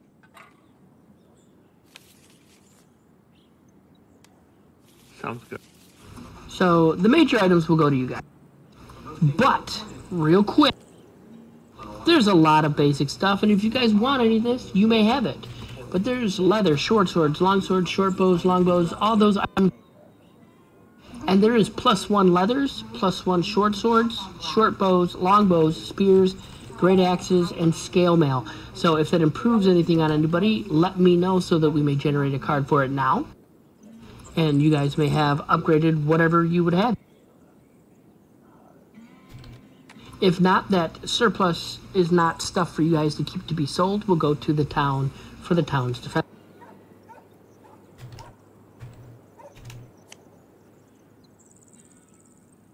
Yeah, my scale mail's already +1, pretty sure.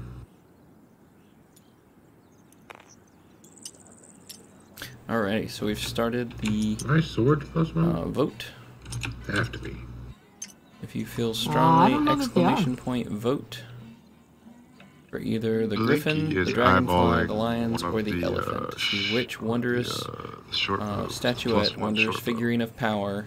You are It more starts than out as a welcome very to it. small figurine and can turn into a full-size creature, usable Now, for honestly, between the 2 rule hours set and is that 24 hours. bows depending are on the supposed to creature. give +1 to damage or attack, and arrows are supposed to give +1 to damage. That's too complex. So bows will just, unless you have a better arrow, will confer their plus to the arrows. So you guys, anybody who needs arrows or anything like that can fully stock on it. But Blinky, you may take a +1 bow, short bow. Yes, short bow. What are my rapiers? You don't have, if you don't have magical ones, you just have rapier. You don't. They're rapiers. They're They're just just regular rapiers. But here's the problem, Greg. One small problem. but there's nothing wrong with backups because you could take. So the long swords you can't use your dexterity with, but if you wanted +1 short swords, they'd be +1, but they'd be a D6 instead of a D8. So the roll damage would go, but you'd have magic weapons. So if you want a set of +1 short swords, in case you need to swap them, you are more than welcome to have. Can't use your dexterity with a longsword. My curse allows them to become magic weapons, so no. Sure. What if you get silenced? I always do my curse. We can help. We can help. When I wake up, my curse, I automatically put one on. Okay. I was just, trying to help. Okay. If I am awake, I have at least one curse on. So I will touch base with Ransu later if he wanted a +1 axe or spear. Great axe or spear, he can have them, or +1 set of scale mail. I would touch base with that. But if we're done with that, we'll move on to more fun things. Okie dokie. Can I get the townsfolk to turn some of that +1 leather armor into armor for my owlbear? Not here. You wouldn't have a craftsman here who could do that without destroying the magic. Well, no, I'm just fine with the leather armor being turned into armor because it would still give her a +4. 2. +2, yeah. So she'd be up to a 15. That might be possible. It depends on how long you spend in this town, but they will gladly try to accommodate that. We're also going back to Zephyr right after this, so imagine what you can get from him. Love.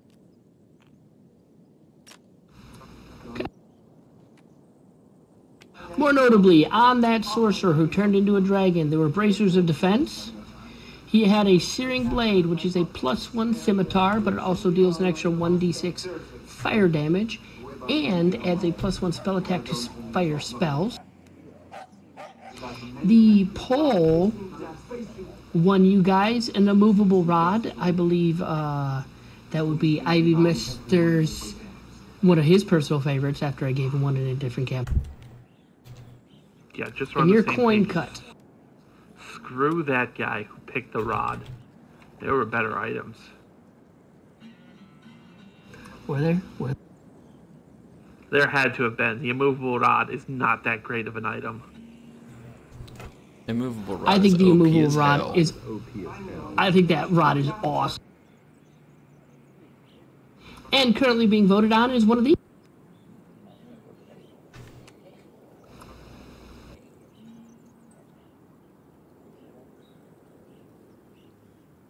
Out of 4, but I think the only person who voted was Keyleth.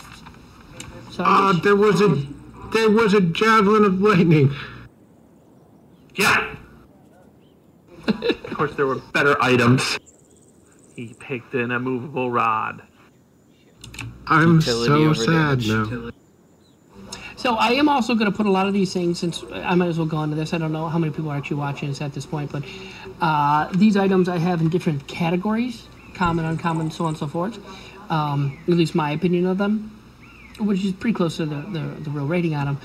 But anything not picked will go into the next pool. So next time there's 4 selections for an uncommon item, I'll add one, because you got the rod. So maybe the javelin is still in your future. None of these are out of the player's guide kind of items for anything that would be voted on. All the fun stuff like the searing blade is stuff that I find elsewhere or just flat out created. If nobody wants the searing blade, I will take it. But that's the only thing that I want. Unless the figurine is awesome. Is the searing blade a finesse weapon? It is a... Scimitars are, yeah. So that would be good for you. So, Keyleth is the... I know it's waiting to close, but it's closed. Is it the last one? Mm-hmm. Yes. Yes. So, the only person who voted was your friend Keyleth, so you guys can thank him for this. This was one of his favorites. Well, clearly his favorite. Hence the vote. I like the rod idea. Nobody else does.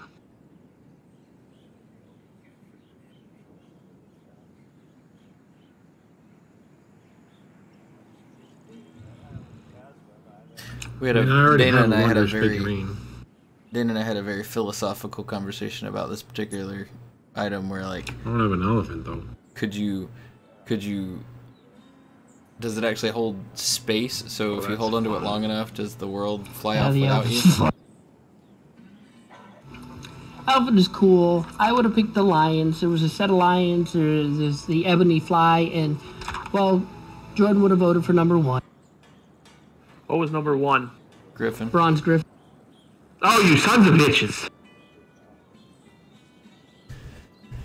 But if a figurine comes in again, then Like I said, I will take the Searing Blade because while the Marvel Elephant sounds awesome, I don't think it'll go well with my Owl Bear of Defense. so we got Fire spells?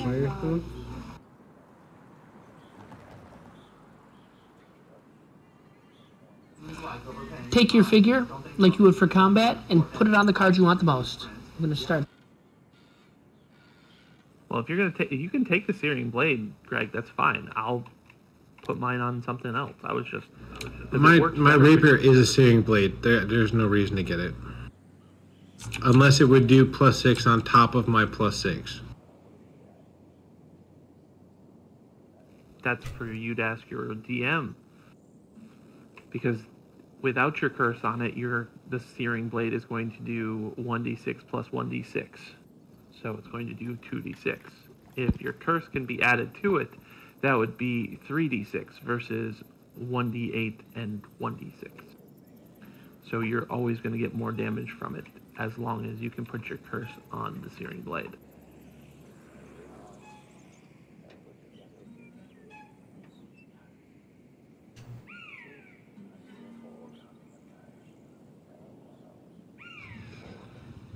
Anybody else want the rod? No. Oh, well, maybe... I don't know if Preston wants the rod or not, but I don't want the rod. You can have it. On a strength Blinky, you want check. the rod? On a strength check, it's kind of useless. I'm pretty weak. Actually, man, if you didn't have a great murder blade, that Searing Blade would be good. But your murder blade is great. So Kipper took the rod. Put Rhaegar.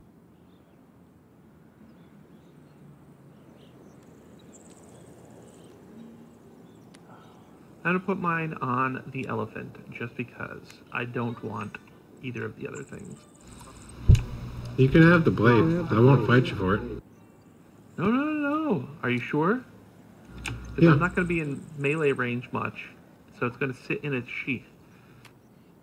I was just taking it because I didn't really want the elephant.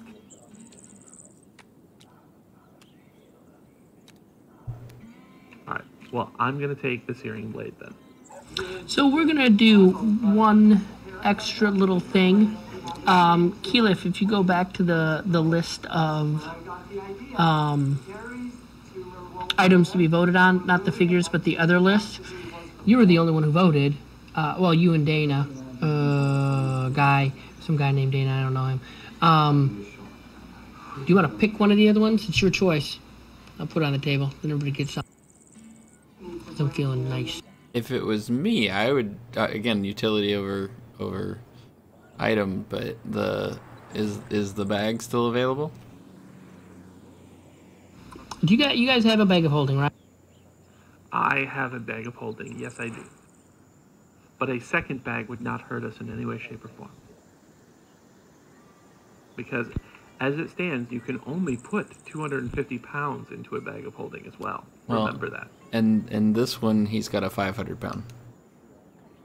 Yes. Okay, so that's a bigger bag then. 64 cubic feet and 500 pounds. Yeah, I think the other one is 32 cubic feet and 250 pounds.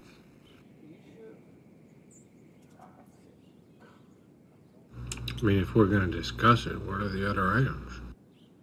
We're not going to discuss. Oh, we're not discussing. He was asking the outsider. And the outsider went for utility. Cameraman Keyleth. He asked Cameraman Keyleth. CMK. And that wouldn't be something that the ranger would take anyways, because he's already got. Yep. Unless he's trying to make a black hole. I'm gonna put this inside of this. Oh shit! So you might as well take the bracers and put them in party loot for you guys to later sell or trade. Okay, we'll do. Because round 2's not going to put them on either. No.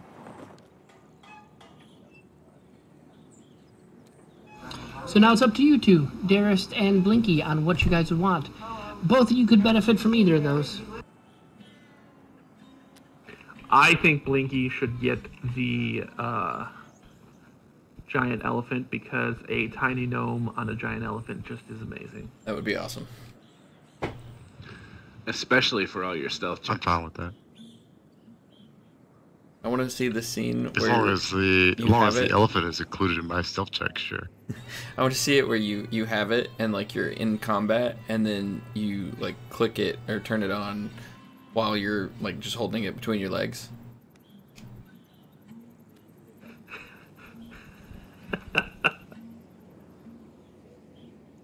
I'm gonna use it as a step stool. He pooped an elephant, and you all said it couldn't be done. It's kind of what. Darist, would you like a bag of? I guess. Don't be grump. Would you like a lightning javelin? Yes. Next time. Get more friends to vote. Next time, guys. That's right. If you guys want to sway people on the animals, you get more people into the channel. Hey, say tonight. It's mandatory. I've had one in every campaign. He has 2 That's in true. Dana's campaign. Yeah. It's a go-to for him. Oh, you know what I want? I want that fucking javelin of holding, or whatever it is. Oh, the throw one where the one from Josh's campaign. Yeah. The one where you can throw it and immediately teleport there? Or slam it into the ground and stop anybody from traveling interdimensionally? Oh, the anchor one. Yep, the one that Naeus had.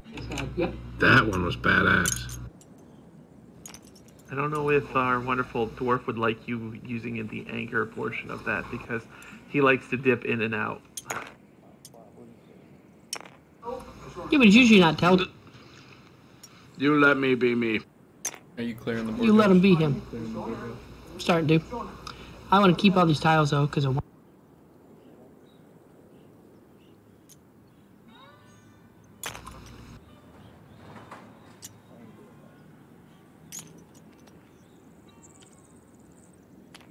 I think that might be all of them.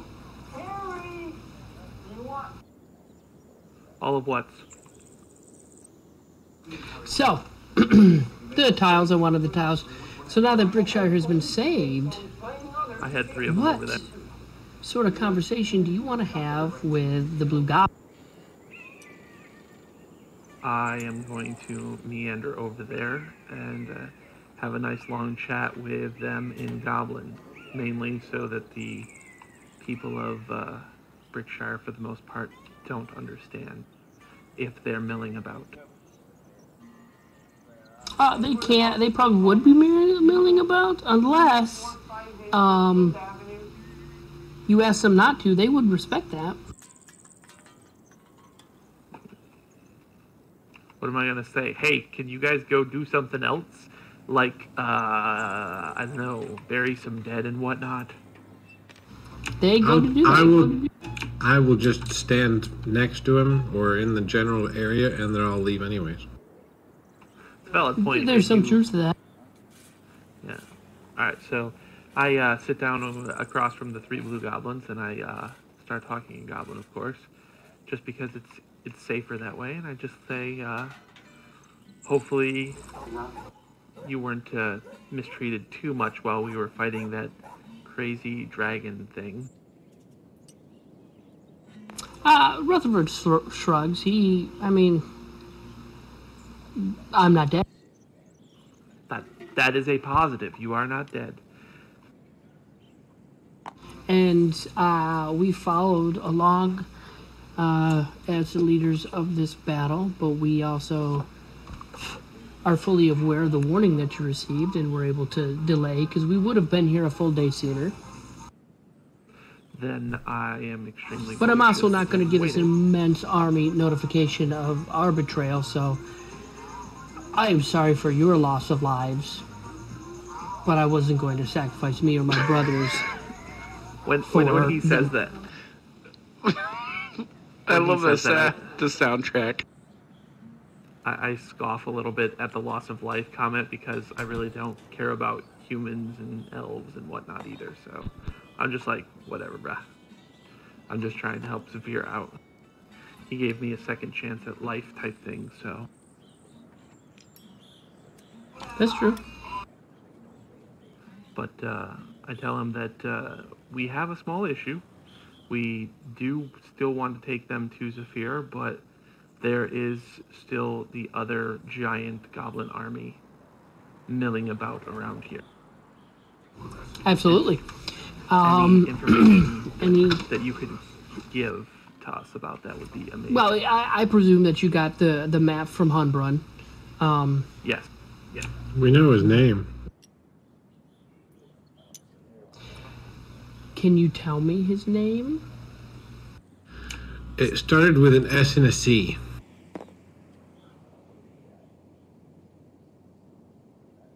My bad Who for wants not to roll an remembering. intelligence check? I mean, I'll roll an intelligence check, but it's shady as fuck. Boom, I got a 10. You have no idea. It started with an S and a C. I look back at the dwarf and I hope that he rolls an intelligence check and remembers what its name is. What were we talking about? The leader of the goblin horde, what's his name?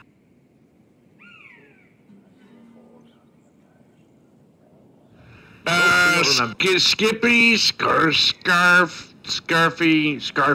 I think it was Scarfy. It's like Scantax or something. Scarfy. It I is like officially Scarfy better. Scarfy now. Yup, it's Scarfy.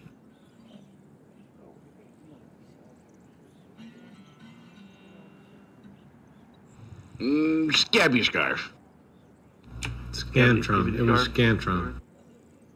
Scantron. That sounds like something that's gonna, like, check your eye. But you're like, Scantron, that's, no, it was Sirtax. Yeah. Sirtax. So our biggest concern is where Sirtax is headed next. Well, I mean, you got a map. Oh, okay, very good. Has the dwarf had enough time to figure out how the dwarf did figure out the map, correct? Mm-hmm.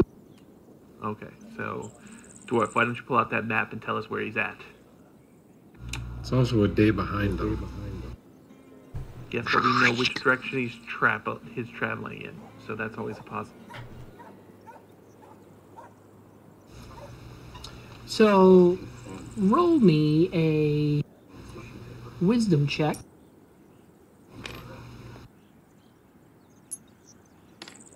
Not a bad thing.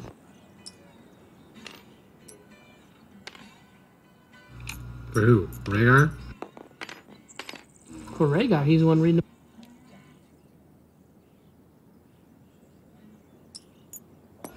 You think you got a pretty good idea, as you're kind of looking over it.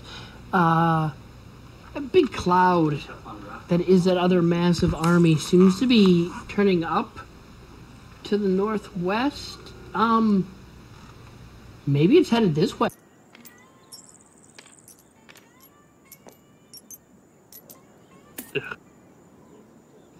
So, Rutherford looks over your shoulder, Rhaegar, while you're kind of looking into it. He goes, huh. Of course, to you, he's speaking in common. He goes, well, that's very interesting. I give Rutherford a quizzical look and go, huh? Well, I don't... I mean, there's more areas to be conquered, literally in the other direction, that he hasn't taken yet, but seems to be moving in this direction, which something would have caused him to change his path. I wonder what that could be. I don't know, 3 blue goblins that kind of disappeared during the last fight. Oh no, I'm sure he's not after us, but I'm sure he's already caught wind of the situation here, which I'm not. Honestly, he really does look kind of baffled. Okay, so So for me and my brothers, for this deal to stick, we gotta go. Yeah, we gotta go. I gotcha. I feel you. How long until they get here? Oh, by I this can make them calculation, probably 2 weeks. Okay. Oh, we got plenty of time left. Yeah, I No. mean it's far. Yeah, but we gotta get these groups of people in better situations. Especially if they're going to continue on to Brickshire, as the case may be. Have them move to the the town that we just cleared out. You're talking about the dwarf castle? That Yeah, have them move over there. That our dwarf burned half of it down? You say it like it was all my idea. That's a valid point. They took all of their goblin forces here. We killed them all. If they move there, they'll have a better fortified position and be somewhere that they don't expect. But that would be the only place that they could go. It's either there or into the wilds, as far as we know about this area. Who's leading Brickshire now? Like, Yeah, is there anybody like mayor? I don't know. Is it democracy? There is. Feudalism? There's a mayor.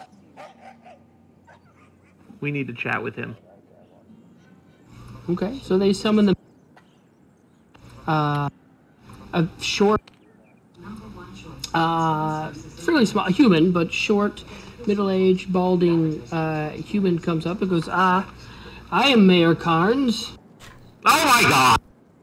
Hey Josh, or Gunther Mogoth, we have a question from the chat. This is, do you like pork chop sandwiches?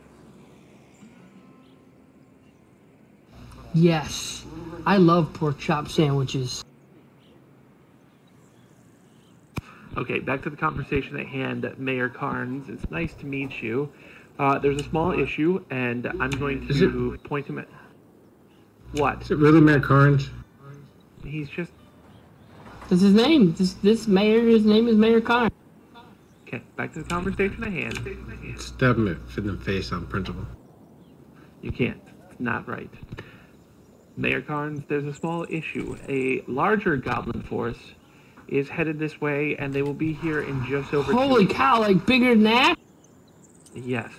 Like 3 to 5 times bigger than that. Oh my gosh, he almost faints. And then I slap him when he does. Pull yourself together. I've only been mayor for like a week. I understand. I am just informing you that you have a problem. You have very few options, as the case may be. Yeah, we need to go. Yeah. So... Wait, why are they coming? Because this is the only town in the area that he hasn't conquered yet, and apparently he's already found out that he hasn't conquered it with his other army, so he wants it badly.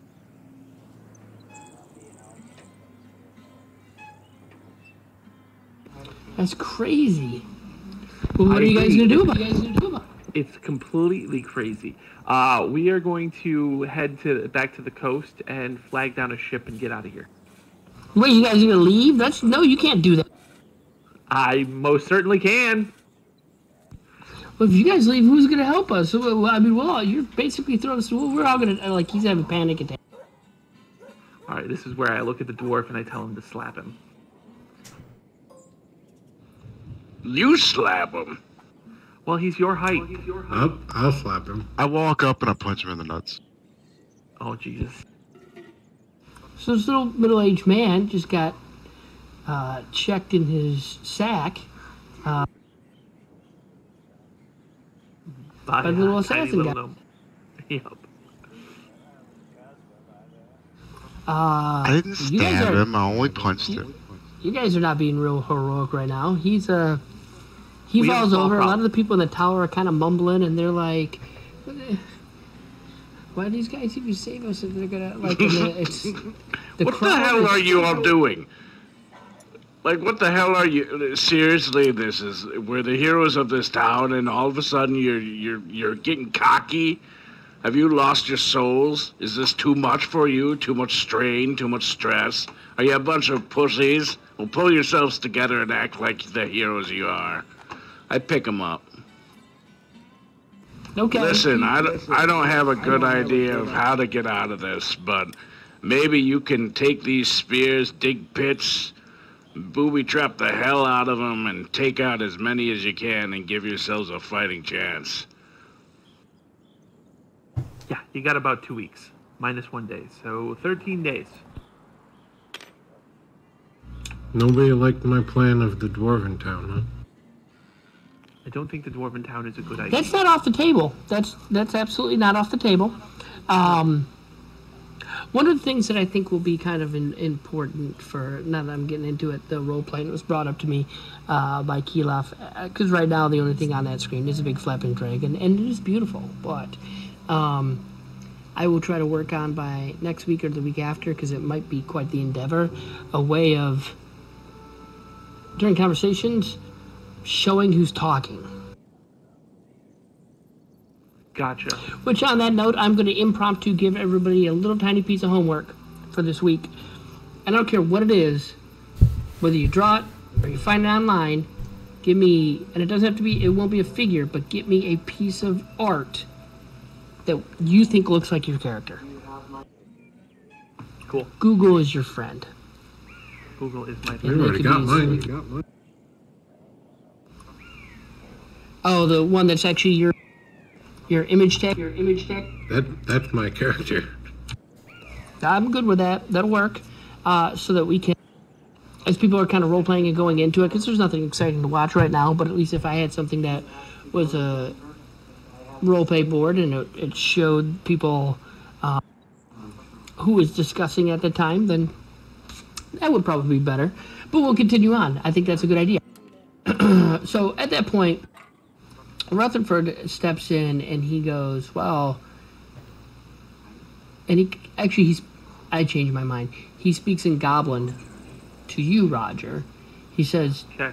to be honest, it's probably not the town. It's probably whoever stopped the assault that he's either interested and or worried about. I don't know if worried is the term I would use for this guy, but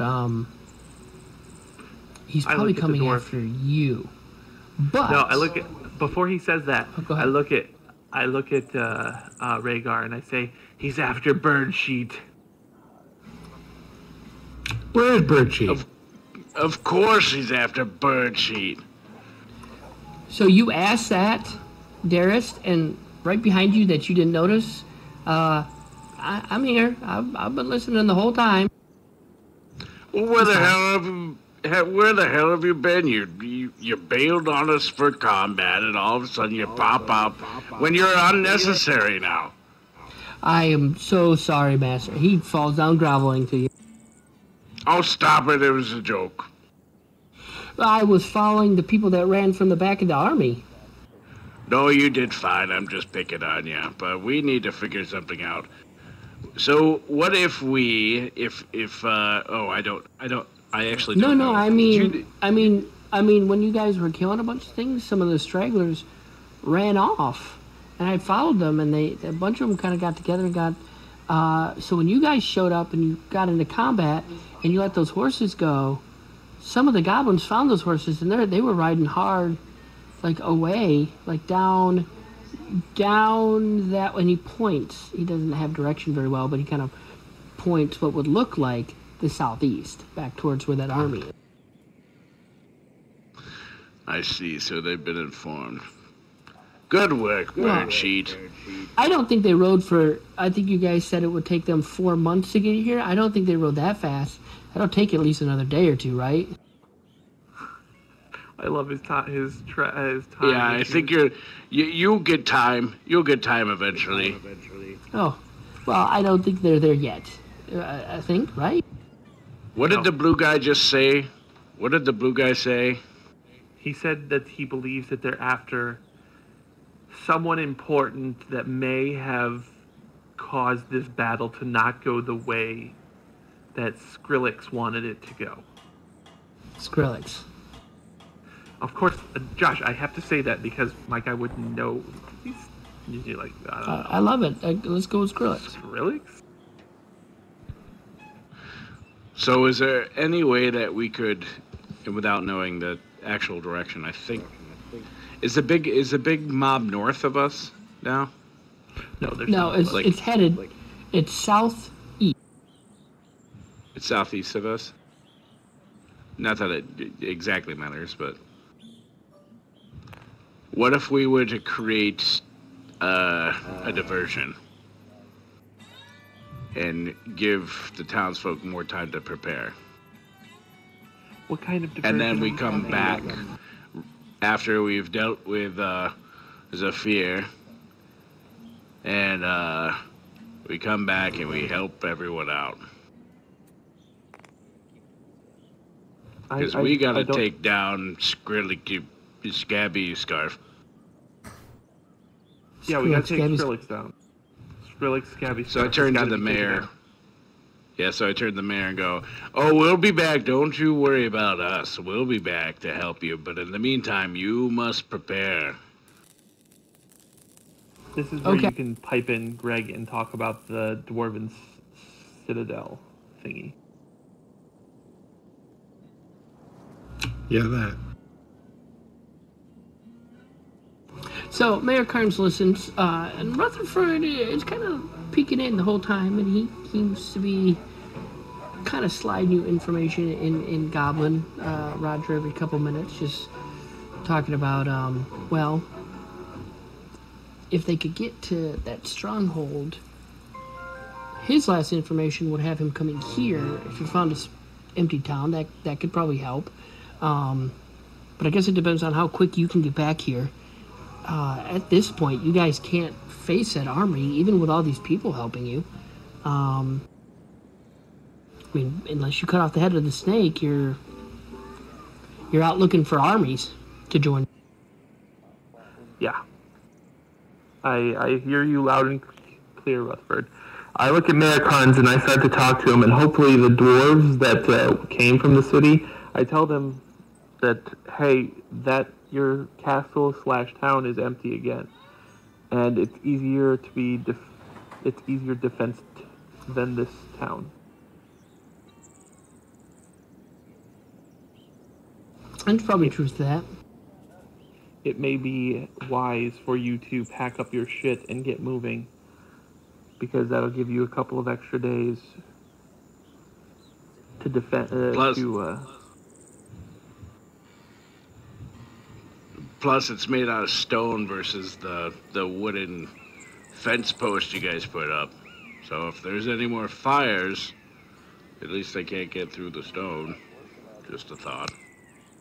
It's a very good point.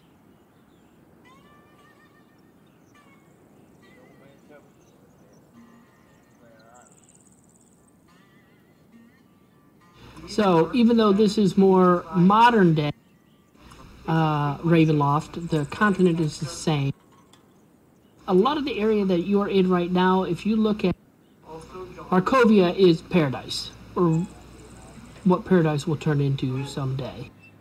The place that you've landed here, so that first town you did to the south where all the swamps were, was, yeah, down here where the Shalockus Embreaker.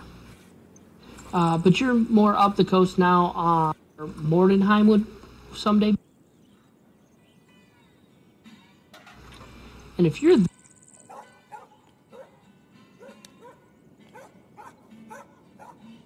this opposing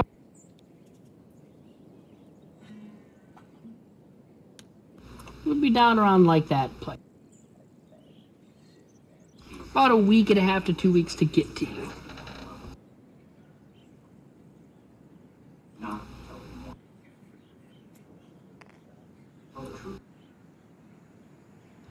You should all swim to the Isle of Agony.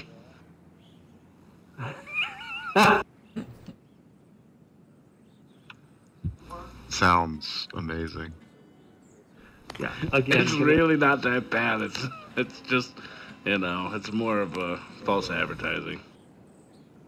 I'm gonna keep pushing them to go to the Dwarven Citadel just to get them away from here. Well, now you Okay. think it's a good idea. He didn't hate the idea the first time.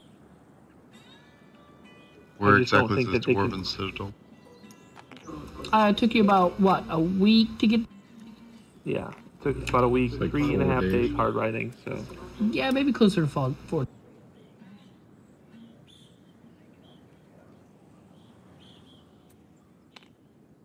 but it's northeast of us, so Right, it would not be the same direction that these guys are having to go to,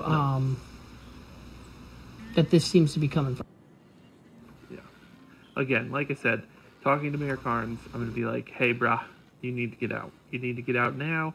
And there's a Dwarven Citadel / castle that you can go to, and it's more defensible. This town Try to hold up in. is lost.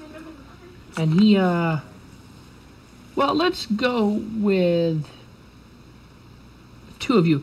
Let me get a charisma check from Rhaegar and Roger. Thank you. Well, you didn't really talk to him. I just kind of Yeah. back off and make You, myself small. no, you talked to your friends in the party. You didn't really talk to the mayor, which is probably what you wanted it to be. Yeah, it's definitely what I would do. All right, Rhaegar, you gotta be extremely convincing. Roll well, good sir. So, persuasion? Yes. Yeah, mine was a 2. That is not good enough. Maybe I do need to roll. Go ahead. Go ahead. Couldn't hurt. Oh, yes, it can. Nope, see, didn't hurt. So you guys are a cluster, so you're all over the... So basically, this is what's happened. You guys stroll up in here. We demand to speak to the leader of the place. He comes up and he's like, I'm scared. And you're like, all right, well, man up. You're not going to help us? Nope, man up. And then somebody punched him and he fell over and the dwarf felt bad and said, we should be heroes. And then he tried to convince him to go leave everybody, like for them to all leave their homes and go to Stonewall. But he kind of said it like this. You should go to Stonewall? Yeah. And the mayor's not convinced because he's still in pain because his stomach hurts and he thinks he's going to throw up because somebody punched him in his balls. And then the ranger comes up. He's already half demon as it is. And he's like, yeah, Actually, go to Stonewall. can I change mine to more of a intimidation? You So can't. You can switch gears now. Yeah. Okay, so he's not convinced. I'm switching gears. Me and Darius. Oh, now you want him to help you. Darius and Darius are gonna help me. No, I still have a -1. I don't care. You're intimidating. You're just gonna look mean, all right, motherfucker. And I'm gonna tell Mayor Carnes, plain and simple. If he wants to live through this, he will get everyone up and get them moving immediately. I don't give a rat's ass. Because if they stay, they're all gonna die. So we're gonna roll Darius first, and his role is an assist. And well, actually, it's just a help action. I'm not gonna make him roll. He's gonna do the help action for you, and you may roll that roll. Your intimidation with advantage. Fuck me. What's your plus? It's a 0. I don't have a plus. So basically, you guys try to convince him, and he's like, I'm not leaving here. We have a wall, and I don't know what the other place is in condition. And you guys just started beating on me. I don't know what to do. And then all of a sudden, the ranger gets in his face. He's like, you will leave. And the vampire man's like, Actually, hold on. Like, no. Hold on. Yeah? Josh, I'm going to use my goblin knowledge, because I know this isn't going to help much, but I'm going to look at Rutherford, and I'm going to be like, hey, bro, can you help me with your brain on this guy? Just get him to be fearful and go to the other town.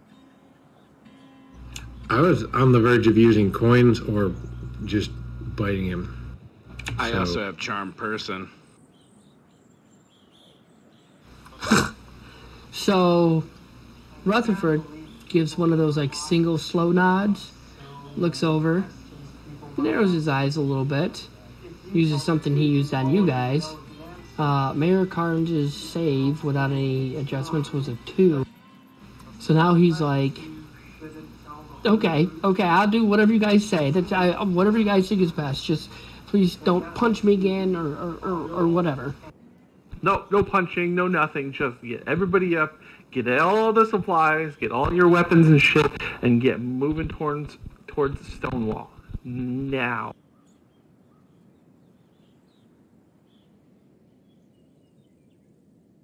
He does so. He starts organizing the leave. Okay.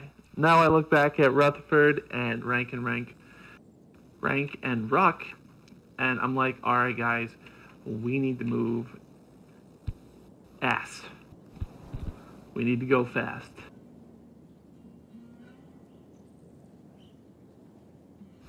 Okay. So, arrangement. How is this going to happen? You guys are going to try to get back to Paradise as quick as possible. Take the 3 blue goblins with you. Speak to Zephyr about the situation and get back here as quick as possible in order to try to encounter or deal with, however you see fit, this warlord. That we need some assistance from Zephyr is what it boils down to. If he wants this warlord taken care of, we need something. Okay.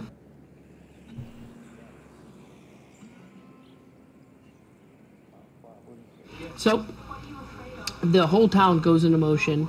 They start gathering up all this new gear that they got, as well as their positions, food stocks, carts, and everything filled up with resources so they can march over to Stormwall and do their best to fortify. Of course, all the dwarves here are excited to go home, and also spouting many claims. Oh, we can fix the walls and shoot it up. She'll be fit as a fiddle.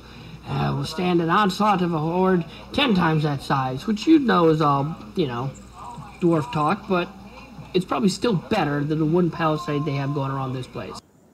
Plus, the numbers will help when it comes to reinforcement, especially if the army doesn't head towards them first. If it comes here first, it will buy them time. So you guys head to the shore and arrange for a ship to come pick you up, and sure enough, the next day, and if I'm moving too fast, anybody who wants to pipe in for anything they want to do, let me know, but a ship arrives, as it always just kind of seems to when you need one, picks you up and takes you back to Paradise, and under the cover of night, you're led back to Zephyr's home. So for you, Blinky, you're boarded the ship with these new compatriots if you decide to go with them, which I feel like you probably are, with your goblin prisoners and such. As soon as we get on the ship and we're far enough away, I take the cuffs off the goblins. Because they could get out of them if they wanted to anyways. And I feel like an ass. Oh yeah, once they're on the ship, so that's a conversation that you need to have with Blinky, though. Yeah. Not so sure I like this. Alright, Blinky, how about this? How about you can punch me in the nuts? Will that make you feel better? I like to see goblin blood. Oh, you like to see goblin blood, huh? Okay. Shit. But I made you a promise for a Virgie. while. So I will let it pass for a while. Just keep them away from me. Got it. I'll keep them away from you. No problem. And then And this guy's even touchier than I am. I talk to Serenity, Only with and goblins. I make sure Serenity is in between Blinky and the goblins at all times. And they seem to want to keep their distance from him because he wasn't there before, and he doesn't understand dealings with him versus when you guys spoke to them the first time. True that. And when Blinky says that he's not going to spill their blood as of right now, I say thank you again. Give me time. So, but as you take this journey, I want to talk to Blinky. okay. Go ahead, please do. But wherever he is on the ship or whatever, kind of knowing the situation that he's headed into, they'll be like, so what's your story?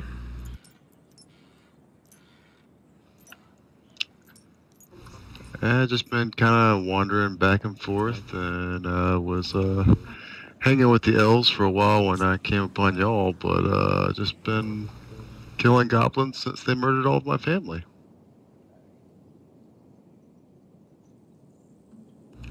It's understandable.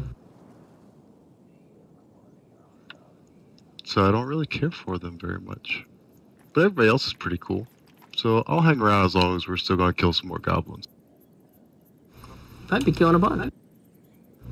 And then I'll just, since goblins killed his whole family, I'll just drop my story on him. Well, go ahead.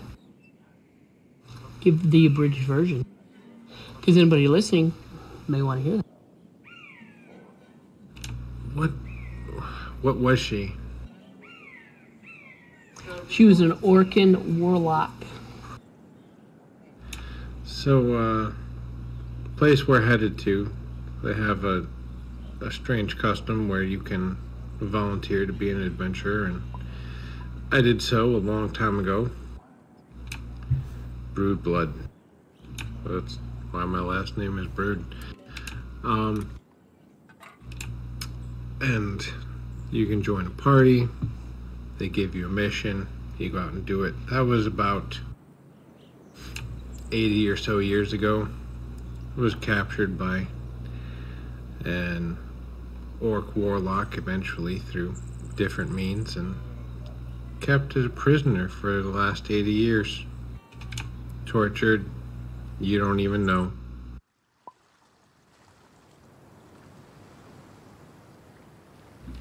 My last name is Brood. Darist Brood. Type when you can talk. Then these guys found me and killed her, and I'm just looking to kill anything that's evil. And now Goblins are evil. he is a big fan of this party. He's basically fallen in love with everybody here. And So- we love him in return. Fucking has to figure as soon as we get back. So you Love guys is a are. strong word.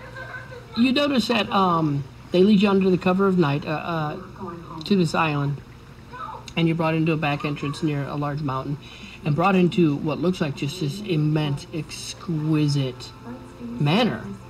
And the man you brought before, and on the ship, it's worth noting that the men who pilot this ship, Crew. Captain, sail. crew?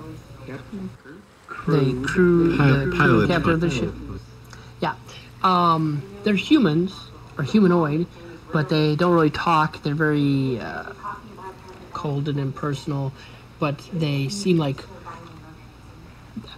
perfection.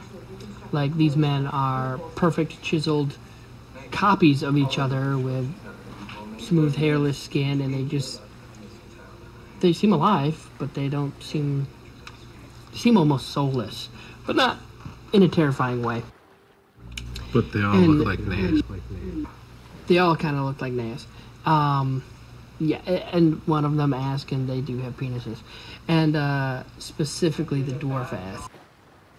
But you guys make it to this island. You're brought inside. The inside of this exquisite, massive manor house is filled with very similar, or if not the same, humanoids until you're brought to this grand chamber. And on a throne is a man. Man doesn't look like these guys. He looks like top pinnacle condition for a human, but not soulless like these guys. He's got long hair and dressed in finery. Very Count Dracula looking. He doesn't look like a vampire, but think of that kind of similar garb.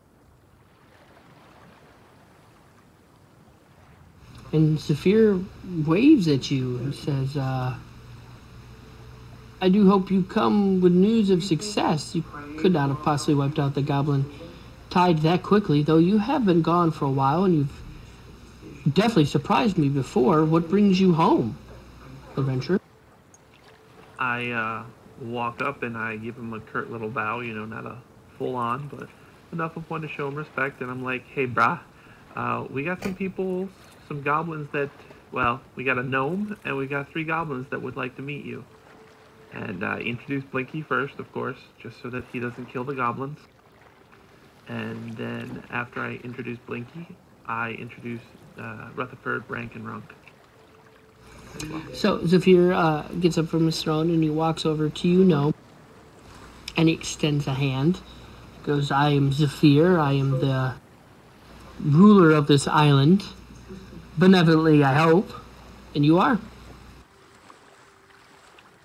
I am Blinky, the Goblin Slayer. Ah, he laughs. That is to the point, Blinky. If you've aided my... at this point, I would say friends, not just employees. That seems kind of cold.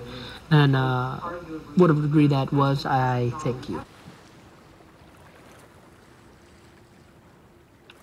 It was no problem. They were doing the same thing I was doing, killing the Goblin Army. And they just helped me do it a little bit. Ah, well, like-minded. Well, if you are to travel with them, then you and I shall sit down and I would, obviously with your permission, like to take time to get to know you, because if you are going to aid them, then hopefully I can aid you.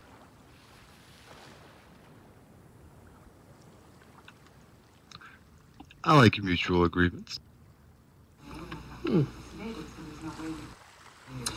Most in your profession, which is funny he says that because you haven't told him what he does, but just kind of looks you over and says, most in your profession typically do.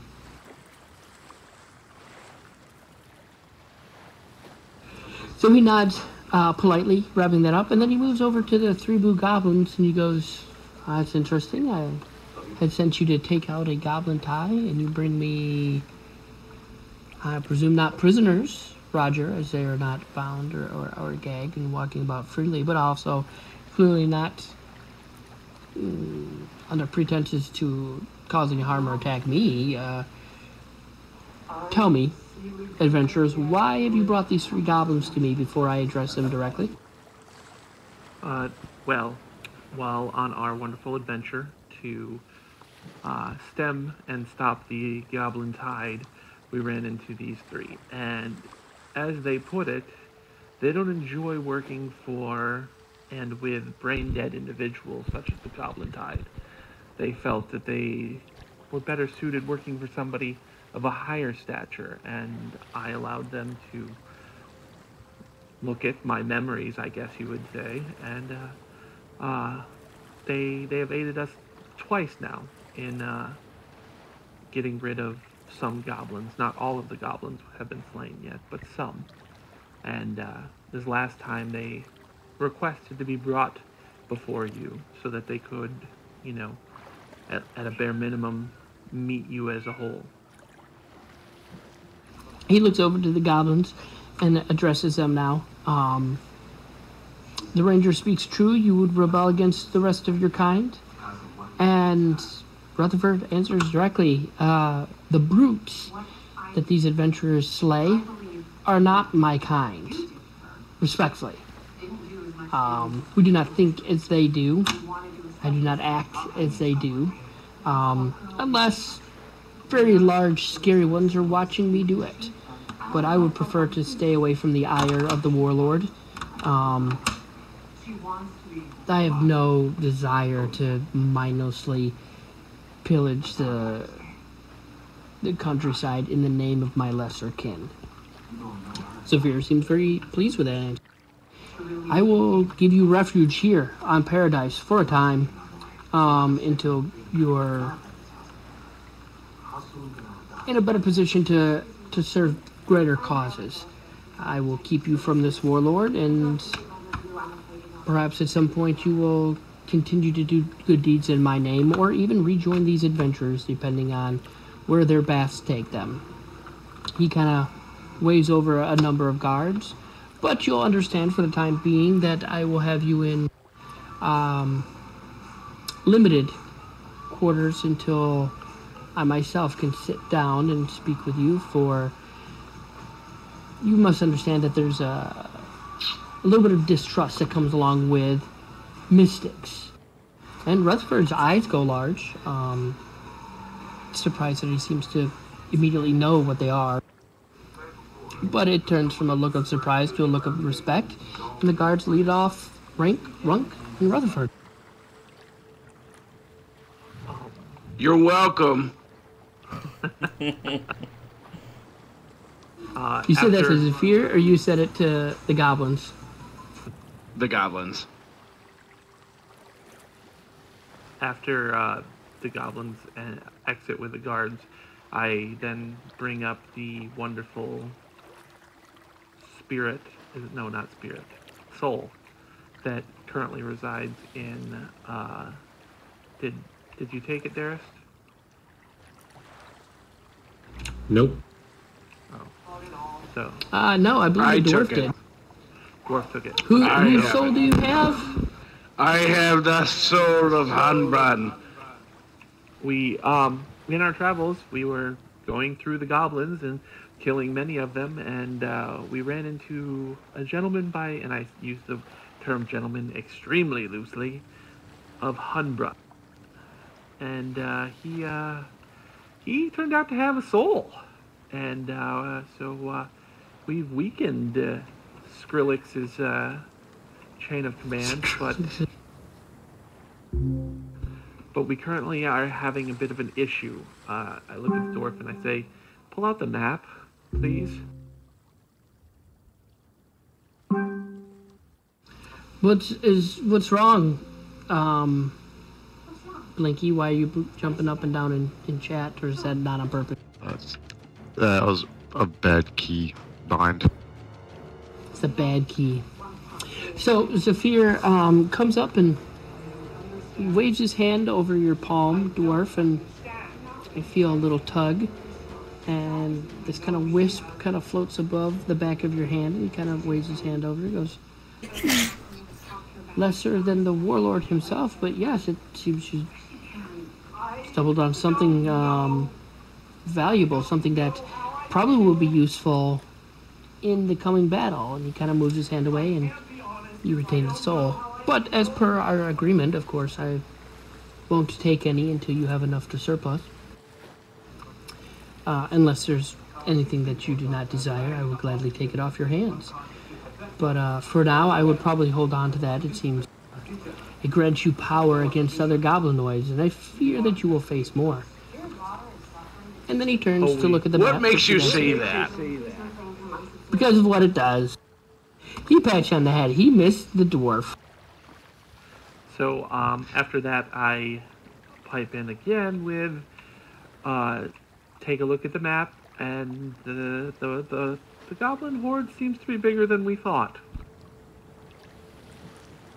He kind of takes a moment, trying to kind of acclimate to the map, the same as you, and you actually, Rhaegar, kind of help him. Because he kind of attunes to it, and he's reading it and kind of looking it over. The biggest problem that I see with this whole thing, honestly, I mean, besides the size of it, is that there are a mess of innocents involved. There's a town that's been just hammered and ransacked, and these poor people are the last that remains of their region. If they're, I mean, any ideas on how we could help them survive and last would be most helpful. I see. He kind of waves his hand over the map, and he seems to be kind of, as you describe the situation, and when you're doing so, I presume you're pointing at where Stonewall is, and where Brickshire is, and where you had your battle and things, and that is dire in need. But goblins are goblins, to be honest, and most of their kin, a lot of them that you seem to have to face are not just goblins. A lot of people think they're all mindless, thrown-on idiots, but clearly the three you left the room just now are not. Hobgoblins are very intelligent, bugbears are ruthless, so on and so forth. Hate it or not, there are some among them that would have the capacity clearly to lead. And I think that's what needs to be done. I think we need to work out a way for you to get to this warlord, because I truly believe if he is removed, everything will fall apart. Many of them will just leave because they've lost their leader, and then the vacuum that is created will probably be battled over those incapable of leading such a force. So I think the head of the snake needs to come off. So this is what I can do, is I could try to arrange support and a diversion for that army to march on. You said that this town here, Brickshire, that you just saved, is vacant now? You've marched them on to a different location? Correct. Yes. How far away? 4 to 7 days, depending on the march. Excellent. And he kind of points. So that's on the map here, and this is a... Okay, but it looks like the force is definitely headed to this coastline, to where there's a Brickshire, as you called it, is. Then we will fill Brickshire. We will fill Brickshire with... Explosives. Semi-expendable forces, as well as the illusion of more. I do not think that this warlord would actually partake in this battle, but I do think he would send the bulk of that force on and lead from nearby. A distance that a horse could probably clear in an hour, to keep himself away from the battle should... Because Bugbear, as smart as he is or not, or if he is really as smart as he seems to be leading this army, he's also not going to put himself in danger, even the most apparent or unlikely of accidental danger. Because he's probably learned from the fact that his army couldn't take the city that you just defended, town that you just defended. So if we can have his bulk of his forces march on what will basically be an empty town, with the illusion of it being heavily manned and fortified, maybe with a few surprises, then maybe it will be up to you all to get behind this force, to get to this warlord, and deal with him and his probably personal guard or whatever limited resources he keeps around himself, and as I said, cut off the head of the snake. And maybe I can, if people don't wish to return that city, have some surprises for him. It will take me 2 days to get you guys prepared. Sounds good. I like it. And that will be stuff I will have to get sorted out, but that is good. Blinky, how does that help you? How does that help you? Blinky, do you enjoy that? Lots of goblins shall perish at Zephyr's hand. I enjoy it very much. I would also Okay, like as to well offer as- my services. If the other three do not behave, I would gladly partake in their punishment. Oh wait, does Blinky have a tattoo? Blinky, do you have a tattoo? Not yet. No, no tattoos. No tattoo. Oh, Blinky needs. Get yourself a sick tat, Blinky. What are you waiting for? Show him what you got and describe it to him. I'm in the corner, just like with my head down and my hand on my face. Whenever Baseball.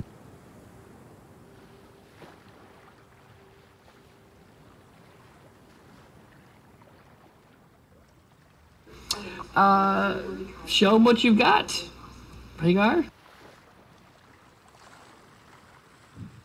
Oh, sorry. See, look at this. He shows you a tattoo on the back of his hand that looks like a very stylistic shape of an eye. The narrow iris, which is a circle in the middle, and flames very stylistically drawn around it. Kipper, what color is yours? Black with yellow outside. It seems to be very well done. Let me get from you, Blinky, a perception. There are different colors? Yeah, they're different colors. Okay, that's like exactly what you needed. Yours is red black, scary McVamp.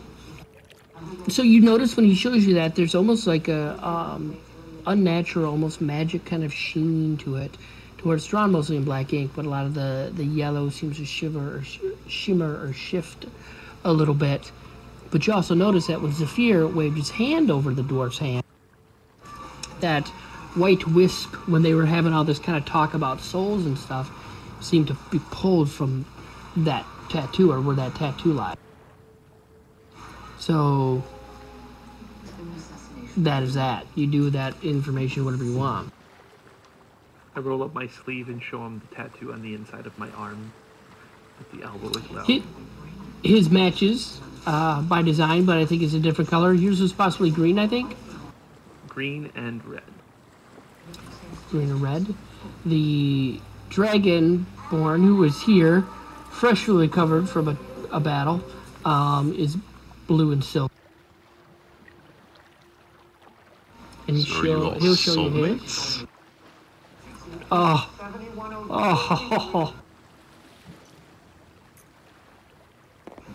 You get a coin.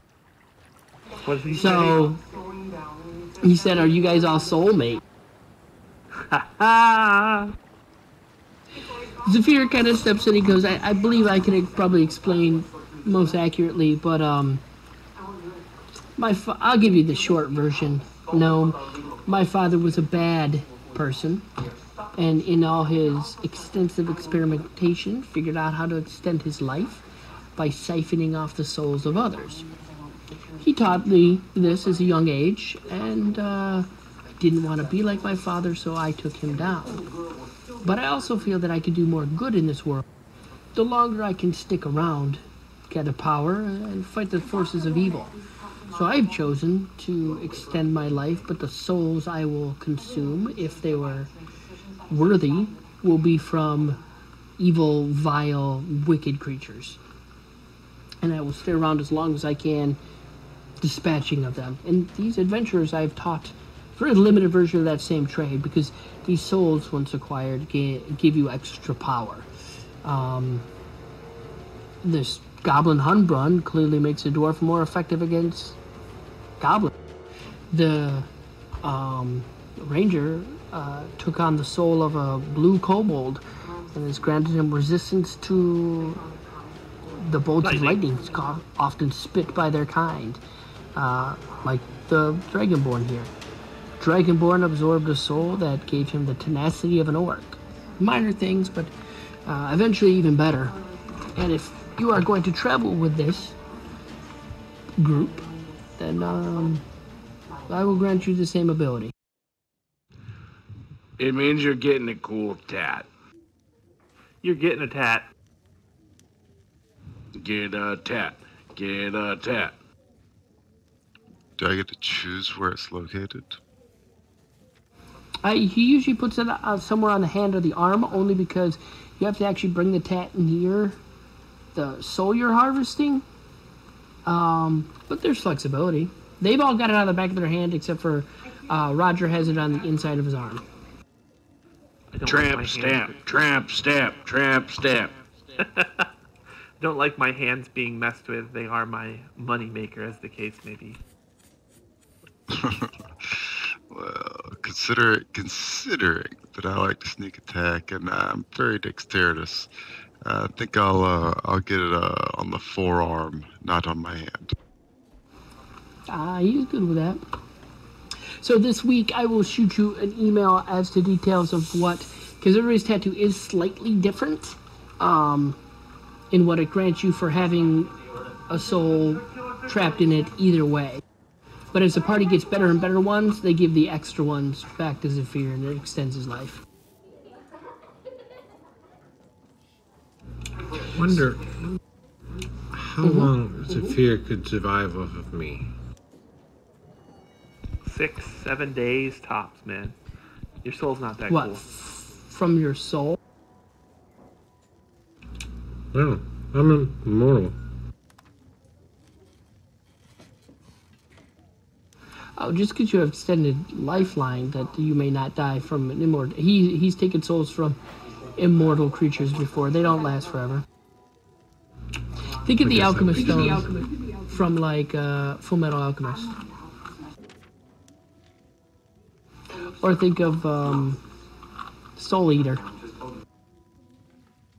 Yeah, don't eat a fucking cat. That's all I'm saying.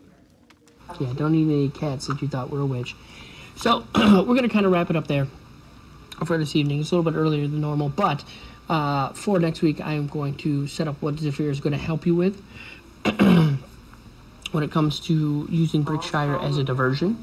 I am going to get a tattoo and that information out to Blinky, and you guys are going to sail back to the coast, probably somewhere else on the coast, and we are going to have you traveling over land to try to get around this massive army, to lay an assault on the warlord, get close enough to have an assault on the warlord, and finally cut the head off this beast, and move on to different things. Can we get an item run like last time?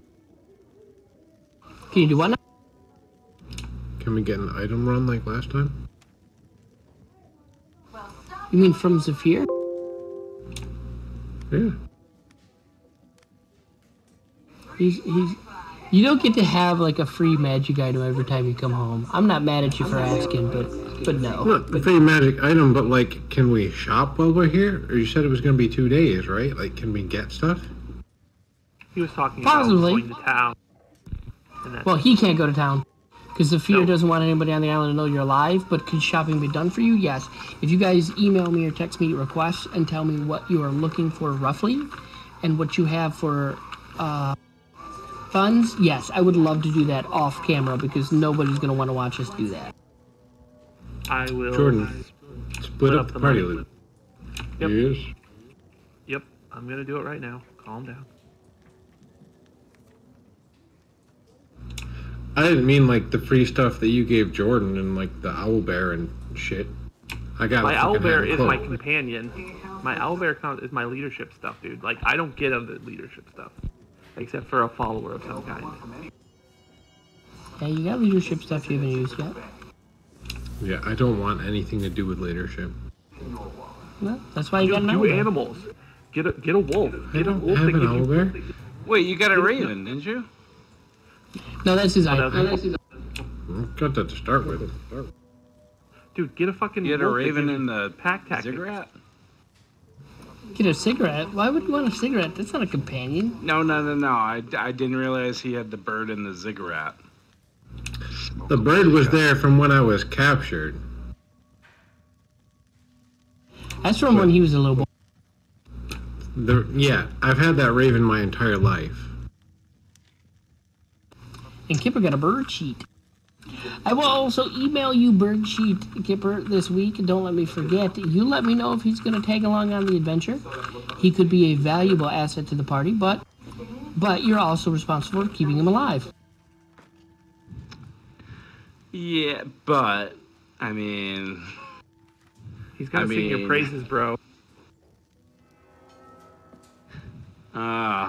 okay.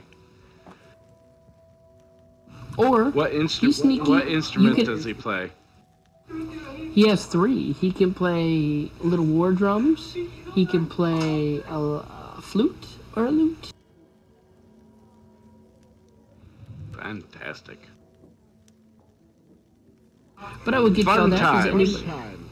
I will leave the table up for a couple minutes if anybody needs to wait for him to divvy up. Actually, or you could just send me what the party loot cut is, and I'll just forward it on to everybody. And I'm going to save this table, and we can call it right there.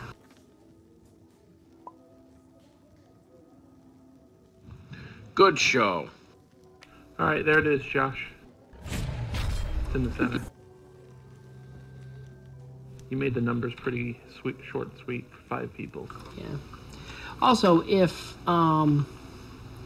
anybody gets a chance, they're welcome to go back and watch any parts of these 3 streams we've done so far. Me and Van have been going. Me and Keelan have been going back and forth quite a bit on things.